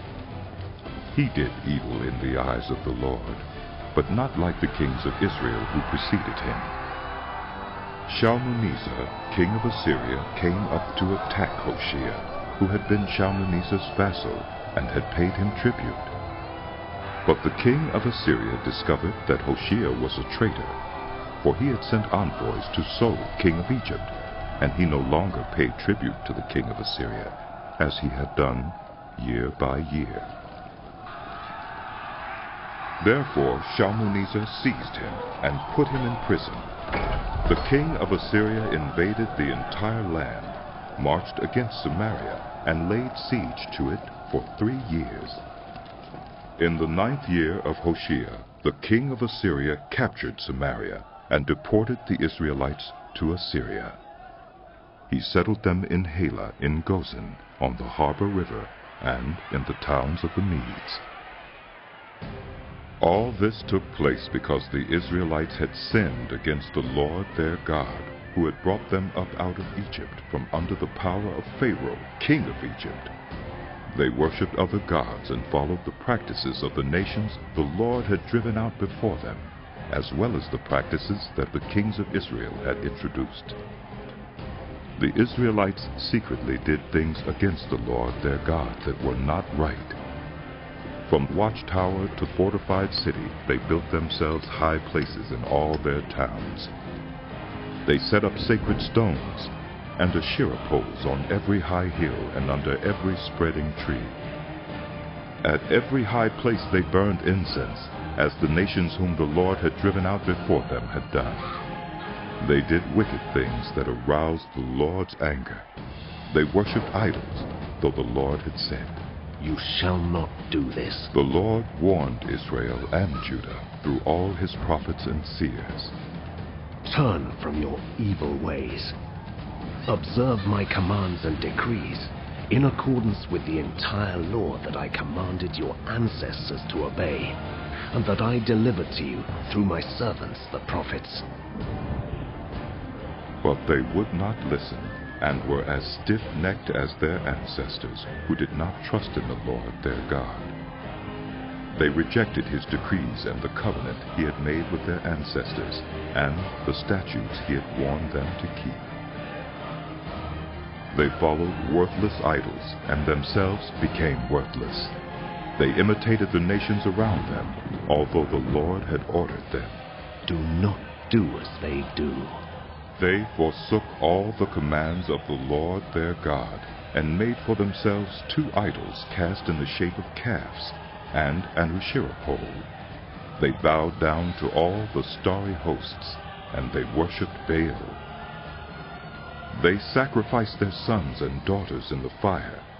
They practiced divination and sought omens, and sold themselves to do evil in the eyes of the Lord, arousing his anger. So the Lord was very angry with Israel, and removed them from his presence. Only the tribe of Judah was left, and even Judah did not keep the commands of the Lord their God. They followed the practices Israel had introduced. Therefore the Lord rejected all the people of Israel. He afflicted them and gave them into the hands of plunderers until he thrust them from his presence. When he tore Israel away from the house of David, they made Jeroboam, son of Nebat, their king. Jeroboam enticed Israel away from following the Lord and caused them to commit a great sin. The Israelites persisted in all the sins of Jeroboam and did not turn away from them until the Lord removed them from his presence, as he had warned through all his servants, the prophets. So the people of Israel were taken from their homeland into exile in Assyria, and they are still there. The king of Assyria brought people from Babylon, Cutha, Abba, Hamath, and Sepharvaim, and settled them in the towns of Samaria to replace the Israelites. They took over Samaria and lived in its towns. When they first lived there, they did not worship the Lord. So he sent lions among them, and they killed some of the people. It was reported to the king of Assyria. My lord, the people you deported and resettled in the towns of Samaria do not know what the God of that country requires. He has sent lions among them, which are killing them off, because the people do not know what he requires. Then the king of Assyria gave this order. Have one of the priests you took captive from Samaria go back to live there and teach the people what the God of the land requires. So one of the priests who had been exiled from Samaria came to live in Bethel and taught them how to worship the Lord. Nevertheless, each national group made its own gods in the several towns where they settled, and set them up in the shrines the people of Samaria had made at the high places. The people from Babylon made Succoth-Benoth. Those from Cutha made Nergal, and those from Hamath made Oshima. The Abites made Nibhaz and Tartak, and the Sepharvites burned their children in the fire as sacrifices to Adramelech and Anamelech, the gods of Sepharvaim. They worshipped the Lord, but they also appointed all sorts of their own people to officiate for them as priests in the shrines at the high places. They worshipped the Lord, but they also served their own gods in accordance with the customs of the nations from which they had been brought. To this day they persist in their former practices. They neither worship the Lord nor adhere to the decrees and regulations, the laws and commands that the Lord gave the descendants of Jacob, whom he named Israel. When the Lord made a covenant with the Israelites, he commanded them, "Do not worship any other gods or bow down to them, serve them or sacrifice to them. But the Lord, who brought you up out of Egypt, with mighty power and outstretched arm, is the one you must worship. To him you shall bow down, and to him offer sacrifices. You must always be careful to keep the decrees and regulations, the laws and commands he wrote for you. Do not worship other gods. Do not forget the covenant I have made with you, and do not worship other gods. Rather, worship the Lord your God. It is he who will deliver you from the hand of all your enemies." They would not listen, however, but persisted in their former practices. Even while these people were worshiping the Lord, they were serving their idols. To this day, their children and grandchildren continue to do as their ancestors did. In the 3rd year of Hoshea, son of Elah, king of Israel, Hezekiah, son of Ahaz, king of Judah, began to reign. He was 25 years old when he became king, and he reigned in Jerusalem 29 years. His mother's name was Abijah, daughter of Zechariah. He did what was right in the eyes of the Lord, just as his father David had done. He removed the high places, smashed the sacred stones, and cut down the Asherah poles. He broke into pieces the bronze snake Moses had made, for up to that time the Israelites had been burning incense to it. It was called Nehushtan. Hezekiah trusted in the Lord, the God of Israel. There was no one like him among all the kings of Judah, either before him or after him. He held fast to the Lord and did not stop following him. He kept the commands the Lord had given Moses. And the Lord was with him. He was successful in whatever he undertook. He rebelled against the king of Assyria and did not serve him. From watchtower to fortified city, he defeated the Philistines as far as Gaza and its territory. In King Hezekiah's 4th year, which was the 7th year of Hoshea, son of Elah, king of Israel, Shalmaneser, king of Assyria, marched against Samaria and laid siege to it. At the end of 3 years, the Assyrians took it. So Samaria was captured in Hezekiah's 6th year, which was the 9th year of Hoshea, king of Israel. The king of Assyria deported Israel to Assyria and settled them in Halah, in Gozan on the harbor river, and in towns of the Medes. This happened because they had not obeyed the Lord their God, but had violated his covenant, all that Moses the servant of the Lord commanded. They neither listened to the commands nor carried them out. In the 14th year of King Hezekiah's reign, Sennacherib, king of Assyria, attacked all the fortified cities of Judah and captured them. So Hezekiah, king of Judah, sent this message to the king of Assyria at Lachish. I have done wrong. Withdraw from me, and I will pay whatever you demand of me. The king of Assyria exacted from Hezekiah, king of Judah, 300 talents of silver and 30 talents of gold. So Hezekiah gave him all the silver that was found in the temple of the Lord and in the treasuries of the royal palace. At this time, Hezekiah, king of Judah, stripped off the gold with which he had covered the doors and doorposts of the temple of the Lord and gave it to the king of Assyria. The king of Assyria sent his supreme commander, his chief officer, and his field commander with a large army from Lachish to King Hezekiah at Jerusalem. They came up to Jerusalem and stopped at the aqueduct of the upper pool on the road to the washerman's field. They called for the king and Eliakim, son of Hilkiah, the palace administrator, Shebna, the secretary, and Joah, son of Asaph, the recorder, went out to them. The field commander said to them, "Tell Hezekiah, this is what the great king, the king of Assyria, says. On what are you basing this confidence of yours? You say you have the counsel and the might for war, but you speak only empty words. On whom are you depending that you rebel against me?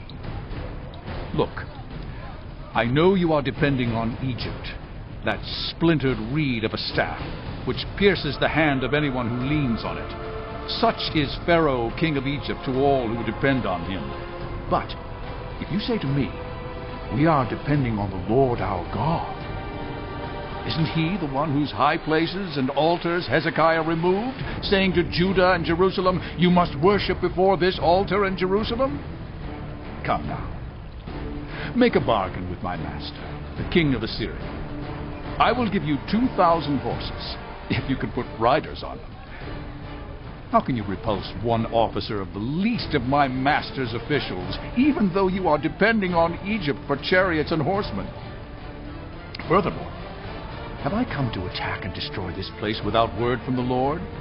The Lord himself told me to march against this country and destroy it.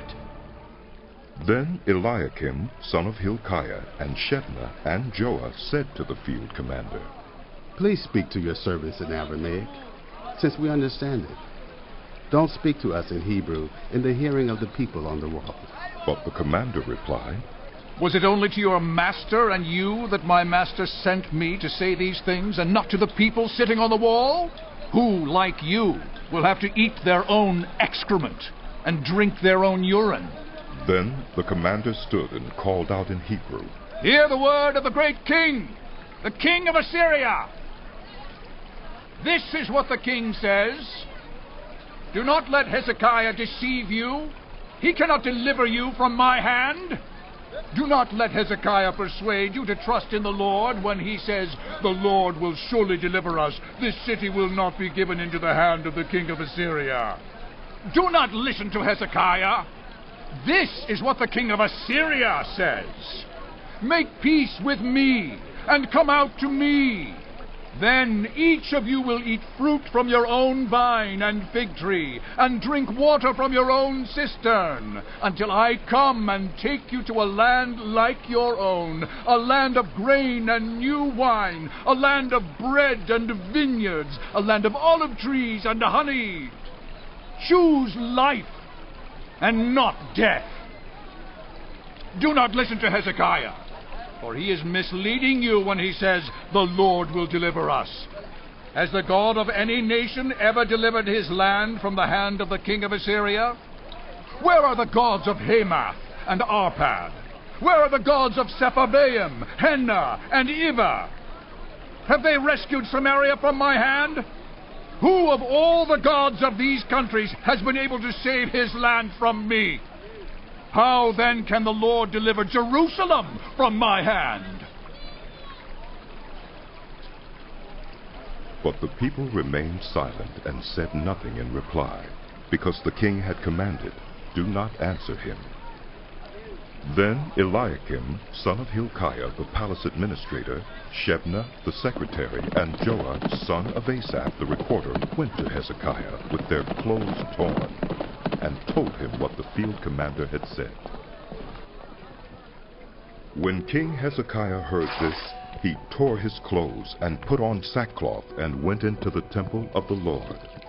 He sent Eliakim, the palace administrator, Shebna the secretary, and the leading priests, all wearing sackcloth, to the prophet Isaiah, son of Amos. They told him, This is what Hezekiah says. This day is a day of distress and rebuke and disgrace, as when children come to the moment of birth and there is no strength to deliver them. It may be that the Lord your God will hear all the words of the field commander, whom his master, the king of Assyria, has sent to ridicule the living God, and that he will rebuke him for the words the Lord your God has heard. Therefore, pray for the remnant that still survives. When King Hezekiah's officials came to Isaiah, Isaiah said to them, Tell your master, this is what the Lord says. Do not be afraid of what you have heard. Those words with which the underlings of the king of Assyria have blasphemed me? Listen. When he hears a certain report, I will make him want to return to his own country, and there I will have him cut down with the sword. When the field commander heard that the king of Assyria had left Lachish, he withdrew and found the king fighting against Libnah. Now Sennacherib received a report that Tirhakah, the king of Cush, was marching out to fight against him. So he again sent messengers to Hezekiah with this word. Say to Hezekiah, king of Judah, do not let the God you depend on deceive you when he says, Jerusalem will not be given into the hands of the king of Assyria. Surely you've heard what the kings of Assyria have done to all the countries, destroying them completely. And will you be delivered? Did the gods of the nations that were destroyed by my predecessors deliver them? The gods of Gozan, Haran, Rezeph, and the people of Eden who were in Telassar. Where's the king of Hamath? Where the king of Arpad? Where are the kings of Lair, Sepharvaim, Hena, and Ivah? Hezekiah received the letter from the messengers and read it. Then he went up to the temple of the Lord and spread it out before the Lord. And Hezekiah prayed to the Lord. Lord, the God of Israel, enthroned between the cherubim, you alone are God over all the kingdoms of the earth. You have made heaven and earth. Give ear, Lord, and hear. Open your eyes, Lord, and see. Listen to the words Sennacherib has sent to ridicule the living God. It is true, Lord, that the Assyrian kings have laid waste these nations and their lands. They have thrown their gods into the fire and destroyed them. For they were not gods, but only wood and stone, fashioned by human hands. Now, Lord, our God, deliver us from his hand, so that all the kingdoms of the earth may know that you alone, Lord, are God. Then Isaiah, son of Amos, sent a message to Hezekiah. This is what the Lord, the God of Israel, says. I have heard your prayer concerning Sennacherib, king of Assyria. This is the word that the Lord has spoken against him. Virgin daughter Zion despises you and mocks you. Daughter Jerusalem tosses her head as you flee. Who is it you have ridiculed and blasphemed? Against whom have you raised your voice and lifted your eyes in pride? Against the Holy One of Israel. By your messengers you have ridiculed the Lord. And you have said, with my many chariots I have ascended the heights of the mountains, the utmost heights of Lebanon. I have cut down its tallest cedars, the choicest of its junipers. I have reached its remotest parts, the finest of its forest. I have dug wells in foreign lands and drunk the water there with the soles of my feet. I have dried up all the streams of Egypt. Have you not heard? Long ago I ordained it.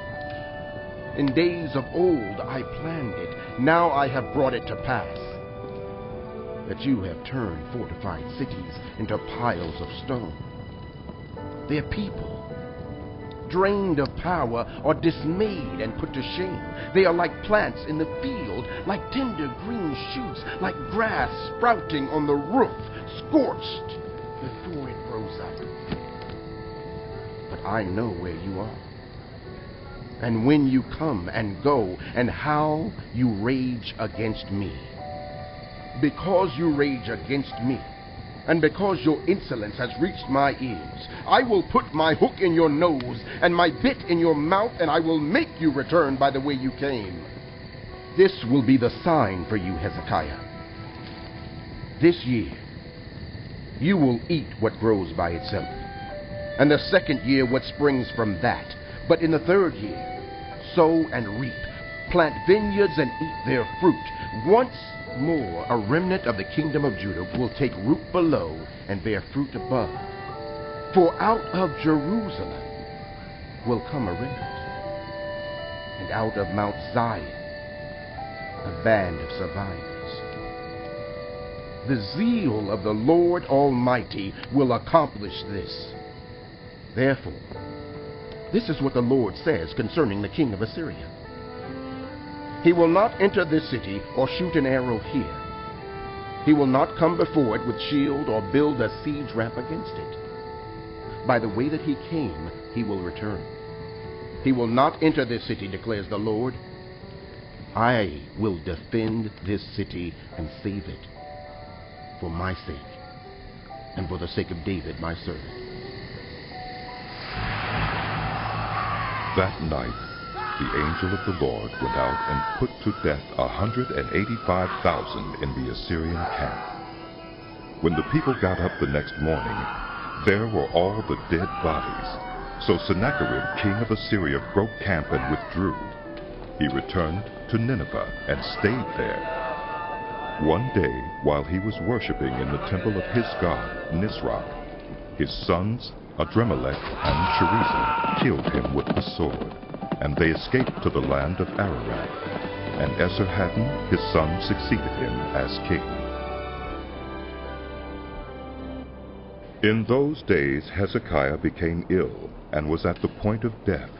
The prophet Isaiah, son of Amos, went to him and said, This is what the Lord says. Put your house in order, because you are going to die. You will not recover. Hezekiah turned his face to the wall and prayed to the Lord. Remember, Lord, how I have walked before you faithfully and with wholehearted devotion, and have done what is good in your eyes. And Hezekiah wept bitterly. Before Isaiah had left the middle court, the word of the Lord came to him. Go back and tell Hezekiah, the ruler of my people, this is what the Lord, the God of your father David, says. I have heard your prayer and seen your tears. I will heal you. On the 3rd day from now, you will go to the temple of the Lord. I will add 15 years to your life, and I will deliver you and this city from the hand of the king of Assyria. I will defend this city for my sake, and for the sake of my servant David.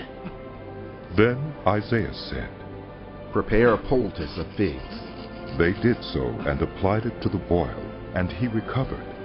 Hezekiah had asked Isaiah, What will be the sign that the Lord will heal me, and that I will go up to the temple of the Lord on the 3rd day from now? Isaiah answered, This is the Lord's sign to you that the Lord will do what he has promised.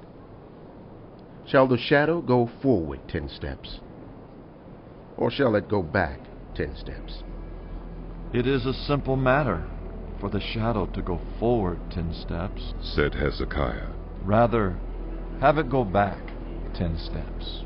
Then the prophet Isaiah called on the Lord, and the Lord made the shadow go back the 10 steps it had gone down on the stairway of Ahaz. At that time, Marduk-Baladan, son of Baladan, king of Babylon, sent Hezekiah letters and a gift because he had heard of Hezekiah's illness. Hezekiah received the envoys and showed them all that was in his storehouses, the silver, the gold, the spices, and the fine olive oil, his armory, and everything found among his treasures. There was nothing in his palace or in all his kingdom that Hezekiah did not show them. Then Isaiah the prophet went to King Hezekiah and asked, What did those men say? And where did they come from? From a distant land, Hezekiah replied. They came from Babylon.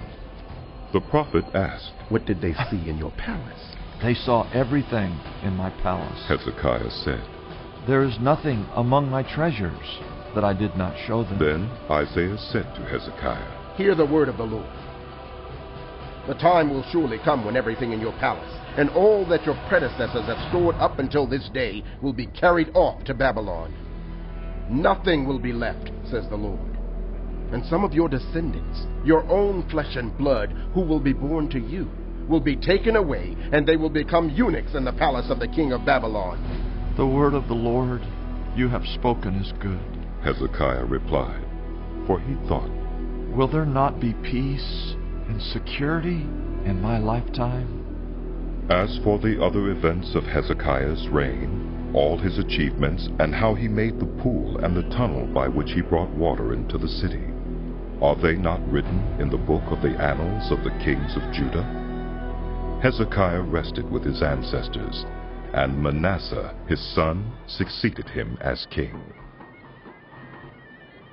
Manasseh was 12 years old when he became king, and he reigned in Jerusalem 55 years. His mother's name was Hephzibah. He did evil in the eyes of the Lord, following the detestable practices of the nations the Lord had driven out before the Israelites. He rebuilt the high places his father Hezekiah had destroyed. He also erected altars to Baal and made an Asherah pole as Ahab king of Israel had done. He bowed down to all the starry hosts and worshipped them. He built altars in the temple of the Lord, of which the Lord had said, In Jerusalem I will put my name. In the 2 courts of the temple of the Lord he built altars to all the starry hosts. He sacrificed his own son in the fire, practiced divination, sought omens, and consulted mediums and spiritists. He did much evil in the eyes of the Lord, arousing his anger. He took the carved Asherah pole he had made and put it in the temple, of which the Lord had said to David and to his son Solomon, In this temple and in Jerusalem, which I have chosen out of all the tribes of Israel, I will put my name forever. I will not again make the feet of the Israelites wander from the land I gave their ancestors, if only they will be careful to do everything I commanded them, and will keep the whole law that my servant Moses gave them. But the people did not listen. Manasseh led them astray, so that they did more evil than the nations the Lord had destroyed before the Israelites. The Lord said through his servants the prophets, Manasseh, king of Judah, has committed these detestable sins. He has done more evil than the Amorites who preceded him, and has led Judah into sin with his idols. Therefore, this is what the Lord, the God of Israel, says. I am going to bring such disaster on Jerusalem and Judah that the ears of everyone who hears of it will tingle. I will stretch out over Jerusalem the measuring line used against Samaria and the plumb line used against the house of Ahab. I will wipe out Jerusalem as one wipes a dish, wiping it and turning it upside down. I will forsake the remnant of my inheritance and give them into the hands of enemies. They will be looted and plundered by all their enemies. They have done evil in my eyes, and have aroused my anger from the day their ancestors came out of Egypt until this day. Moreover, Manasseh also shed so much innocent blood that he filled Jerusalem from end to end, besides the sin that he had caused Judah to commit, so that they did evil in the eyes of the Lord. As for the other events of Manasseh's reign and all he did, including the sin he committed, are they not written in the book of the annals of the kings of Judah? Manasseh rested with his ancestors and was buried in his palace garden, the garden of Uzzah. And Amon his son succeeded him as king. Amon was 22 years old when he became king, and he reigned in Jerusalem 2 years. His mother's name was Meshullemeth, daughter of Harez. She was from Joppa. He did evil in the eyes of the Lord, as his father Manasseh had done. He followed completely the ways of his father, worshipping the idols his father had worshipped, and bowing down to them. He forsook the Lord, the God of his ancestors, and did not walk in obedience to him. Ammon's officials conspired against him and assassinated the king in his palace. Then the people of the land killed all who had plotted against King Ammon, and they made Josiah, his son, king in his place. As for the other events of Ammon's reign, and what he did, are they not written in the book of the annals of the kings of Judah? He was buried in his tomb in the garden of Uzzah, and Josiah his son succeeded him as king. Josiah was 8 years old when he became king, and he reigned in Jerusalem 31 years. His mother's name was Jedidah, daughter of Adaiah. She was from Bozkath. He did what was right in the eyes of the Lord, and followed completely the ways of his father David, not turning aside to the right or to the left. In the 18th year of his reign, King Josiah sent the secretary, Shaphan, son of Azaliah, the son of Meshullam, to the temple of the Lord. He said, Go up to Hilkiah, the high priest, and have him get ready the money that has been brought into the temple of the Lord, which the doorkeepers have collected from the people. Have them entrusted to the men appointed to supervise the work on the temple. And have these men pay the workers who repair the temple of the Lord, the carpenters, the builders, and the masons. Also, have them purchase timber and dressed stone to repair the temple.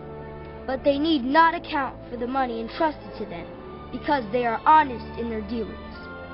Hilkiah the high priest said to Shaphan the secretary, I have found the book of the law in the temple of the Lord. He gave it to Shaphan, who read it. Then Shaphan the secretary My went lord. to the king and reported to him. Your officials have paid out the money that was in the temple of the Lord and have entrusted it to the workers and supervisors at the temple. Then Shaphan the secretary informed the king. Hilkiah the priest has given me a book. And Shaphan read from it in the presence of the king. When the king heard the words of the book of the law, he tore his robes. He gave these orders to Hilkiah the priest, Ahikam, son of Shaphan, Achbor, son of Micaiah, Shaphan the secretary, and Uzziah the king's attendant. Go and inquire of the Lord for me, and for the people, and for all Judah about what is written in this book that has been found. Great is the Lord's anger that burns against us, because those who have gone before us have not obeyed the words of this book. They have not acted in accordance with all that is written there concerning us. Hilkiah the priest, Ahikam, Achbor, Shaphan, and Uzziah went to speak to the prophet Huldah, who was the wife of Shallum, son of Tikvah, the son of Harhas, keeper of the wardrobe. She lived in Jerusalem in the new quarter. She said to them, This is what the Lord, the God of Israel, says. Tell the man who sent you to me, this is what the Lord says. I am going to bring disaster on this place and its people, according to everything written in the book the king of Judah has read. Because they have forsaken me and burned incense to other gods and aroused my anger by all the idols their hands have made, my anger will burn against this place and will not be quenched. Tell the king of Judah, who sent you to inquire of the Lord, this is what the Lord, the God of Israel, says concerning the words you heard. Because your heart was responsive, and you humbled yourself before the Lord when you heard what I have spoken against this place and its people, that they would become a curse and be laid waste, and because you tore your robes and wept in my presence, I also have heard you, declares the Lord. Therefore, I will gather you to your ancestors, and you will be buried in peace. Your eyes will not see all the disaster I am going to bring on this place. So they took her answer back to the king. Then the king called together all the elders of Judah and Jerusalem. He went up to the temple of the Lord with the people of Judah, the inhabitants of Jerusalem, the priests, and the prophets, all the people from the least to the greatest. He read in their hearing all the words of the book of the covenant which had been found in the temple of the Lord. The king stood by the pillar and renewed the covenant in the presence of the Lord, to follow the Lord and keep his commands, statutes, and decrees with all his heart and all his soul, thus confirming the words of the covenant written in this book. Then all the people pledged themselves to the covenant.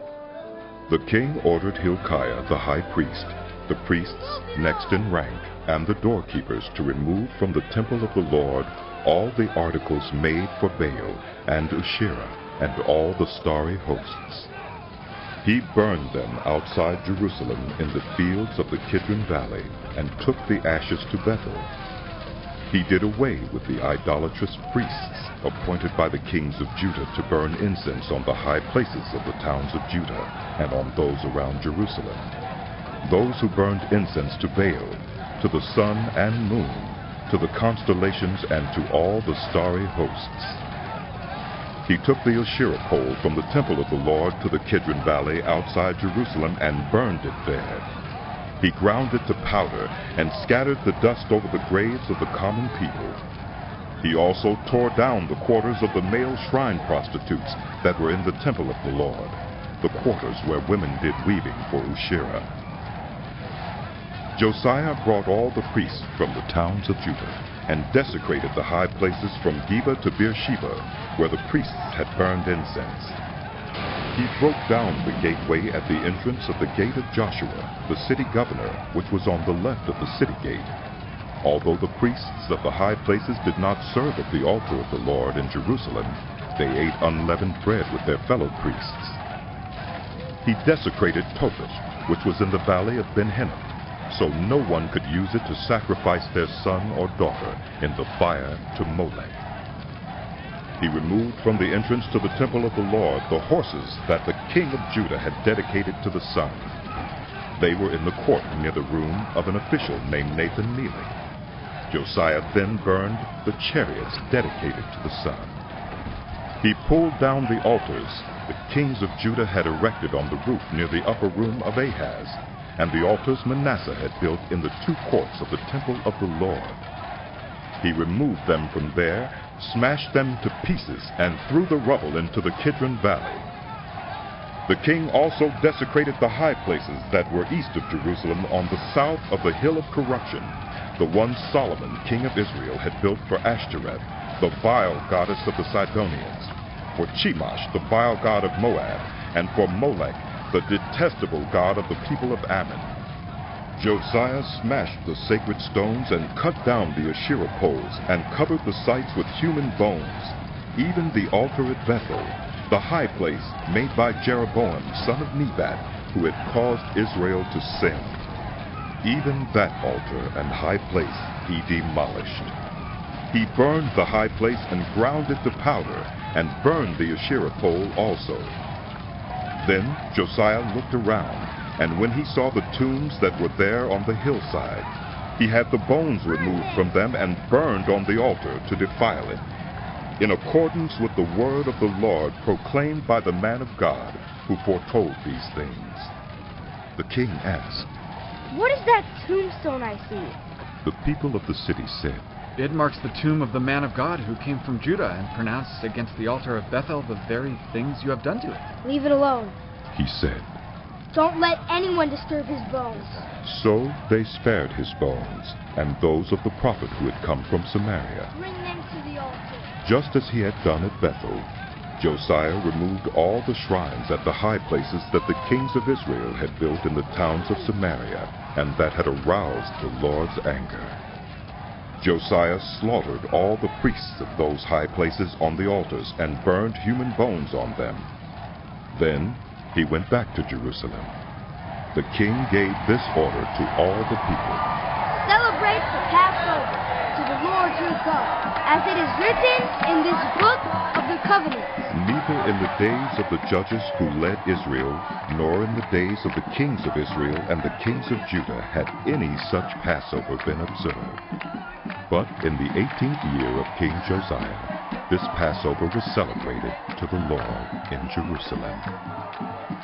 Furthermore, Josiah got rid of the mediums and spiritists, the household gods, the idols, and all the other detestable things seen in Judah and Jerusalem. This he did to fulfill the requirements of the law written in the book that Hilkiah the priest had discovered in the temple of the Lord. Neither before nor after Josiah was there a king like him who turned to the Lord as he did, with all his heart and with all his soul and with all his strength, in accordance with all the law of Moses. Nevertheless, the Lord did not turn away from the heat of his fierce anger, which burned against Judah because of all that Manasseh had done to arouse his anger. So the Lord said, "I will remove Judah also from my presence, as I removed Israel. And I will reject Jerusalem, the city I chose, and this temple, about which I said, my name shall be there." As for the other events of Josiah's reign, and all he did, are they not written in the book of the annals of the kings of Judah? While Josiah was king, Pharaoh Necho, king of Egypt, went up to the Euphrates River to help the king of Assyria. King Josiah marched out to meet him in battle, but Necho faced him and killed him at Megiddo. Josiah's servants brought his body in a chariot from Megiddo to Jerusalem and buried him in his own tomb. And the people of the land took Jehoahaz, son of Josiah, and anointed him and made him king in place of his father. Jehoahaz was 23 years old when he became king, and he reigned in Jerusalem 3 months. His mother's name was Hamutal, daughter of Jeremiah. She was from Libnah. He did evil in the eyes of the Lord, just as his predecessors had done. Pharaoh Necho put him in chains at Riblah in the land of Hamath, so that he might not reign in Jerusalem. And he imposed on Judah a levy of 100 talents of silver and a talent of gold. Pharaoh Necho made Eliakim, son of Josiah, king in place of his father Josiah, and changed Eliakim's name to Jehoiakim. But he took Jehoahaz and carried him off to Egypt, and there he died. Jehoiakim paid Pharaoh Necho the silver and gold he demanded. In order to do so, he taxed the land and exacted the silver and gold from the people of the land according to their assessments. Jehoiakim was 25 years old when he became king, and he reigned in Jerusalem 11 years. His mother's name was Zebidah, daughter of Pedaiah. She was from Rumah. And he did evil in the eyes of the Lord, just as his predecessors had done. During Jehoiakim's reign, Nebuchadnezzar, king of Babylon, invaded the land, and Jehoiakim became his vassal for 3 years. But then he turned against Nebuchadnezzar and rebelled. The Lord sent Babylonian, Aramean, Moabite, and Ammonite raiders against him to destroy Judah in accordance with the word of the Lord proclaimed by his servants, the prophets. Surely these things happened to Judah according to the Lord's command, in order to remove them from his presence because of the sins of Manasseh and all he had done, including the shedding of innocent blood. For he had filled Jerusalem with innocent blood, and the Lord was not willing to forgive. As for the other events of Jehoiakim's reign and all he did, are they not written in the book of the annals of the kings of Judah? Jehoiakim rested with his ancestors, and Jehoiakim his son succeeded him as king. The king of Egypt did not march out from his own country again, because the king of Babylon had taken all his territory from the Wadi of Egypt to the Euphrates River. Jehoiakim was 18 years old when he became king, and he reigned in Jerusalem 3 months. His mother's name was Nehushta, daughter of Elnathan. She was from Jerusalem. He did evil in the eyes of the Lord, just as his father had done. At that time the officers of Nebuchadnezzar, king of Babylon, advanced on Jerusalem and laid siege to it. And Nebuchadnezzar himself came up to the city while his officers were besieging it. Jehoiakim, king of Judah, his mother, his attendants, his nobles, and his officials all surrendered to him. In the 8th year of the reign of the king of Babylon, he took Jehoiakim prisoner. As the Lord had declared, Nebuchadnezzar removed the treasures from the temple of the Lord and from the royal palace, and cut up the gold articles that Solomon, king of Israel, had made for the temple of the Lord. He carried all Jerusalem into exile, all the officers and fighting men, and all the skilled workers and artisans, a total of 10,000. Only the poorest people of the land were left. Nebuchadnezzar took Jehoiakim captive to Babylon. He also took from Jerusalem to Babylon the king's mother, his wives, his officials, and the prominent people of the land. The king of Babylon also deported to Babylon the entire force of 7,000 fighting men, strong and fit for war, and 1,000 skilled workers and artisans.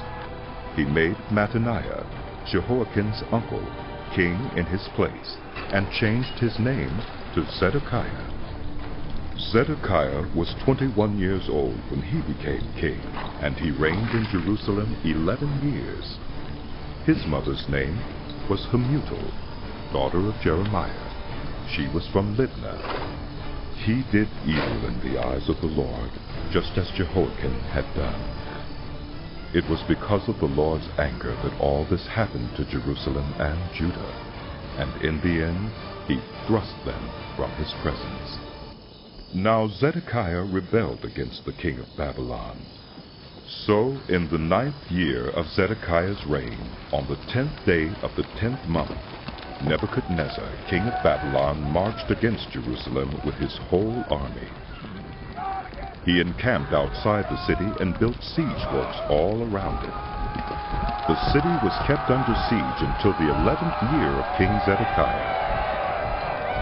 By the 9th day of the 4th month, the famine in the city had become so severe that there was no food for the people to eat.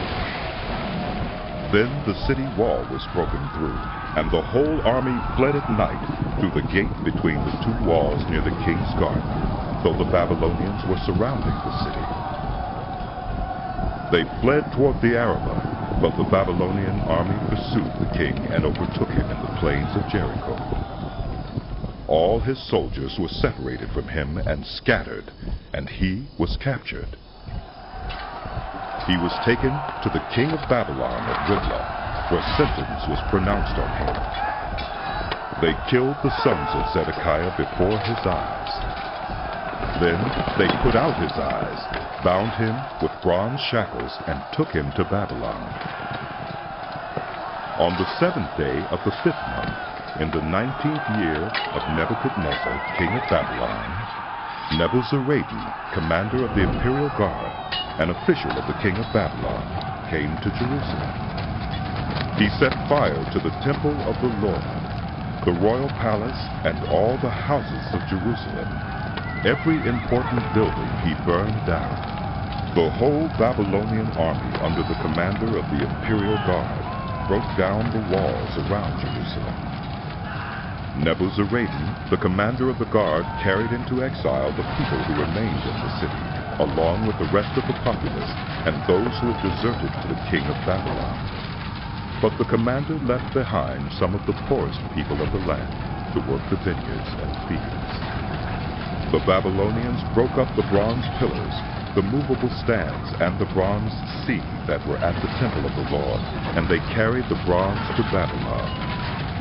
They also took away the pots, shovels, wick trimmers, dishes, and all the bronze articles used in the temple service.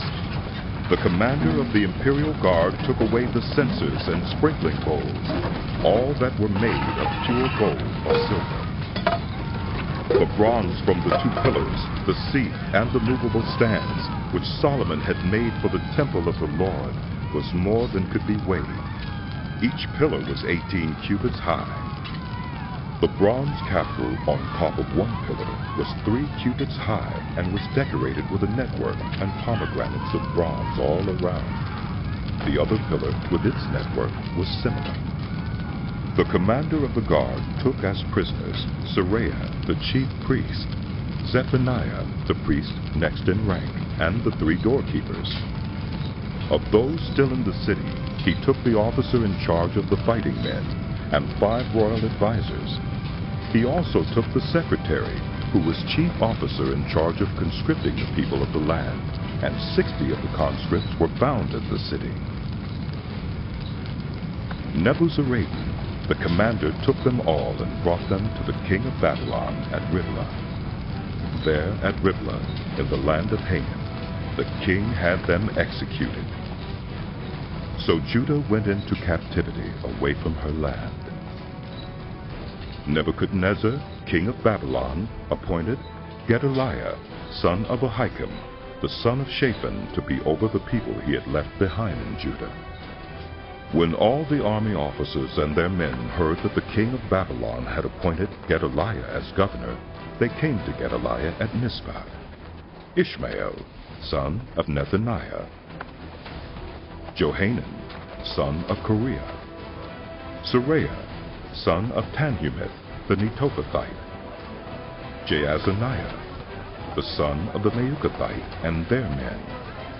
Gedaliah took an oath to reassure them and their men.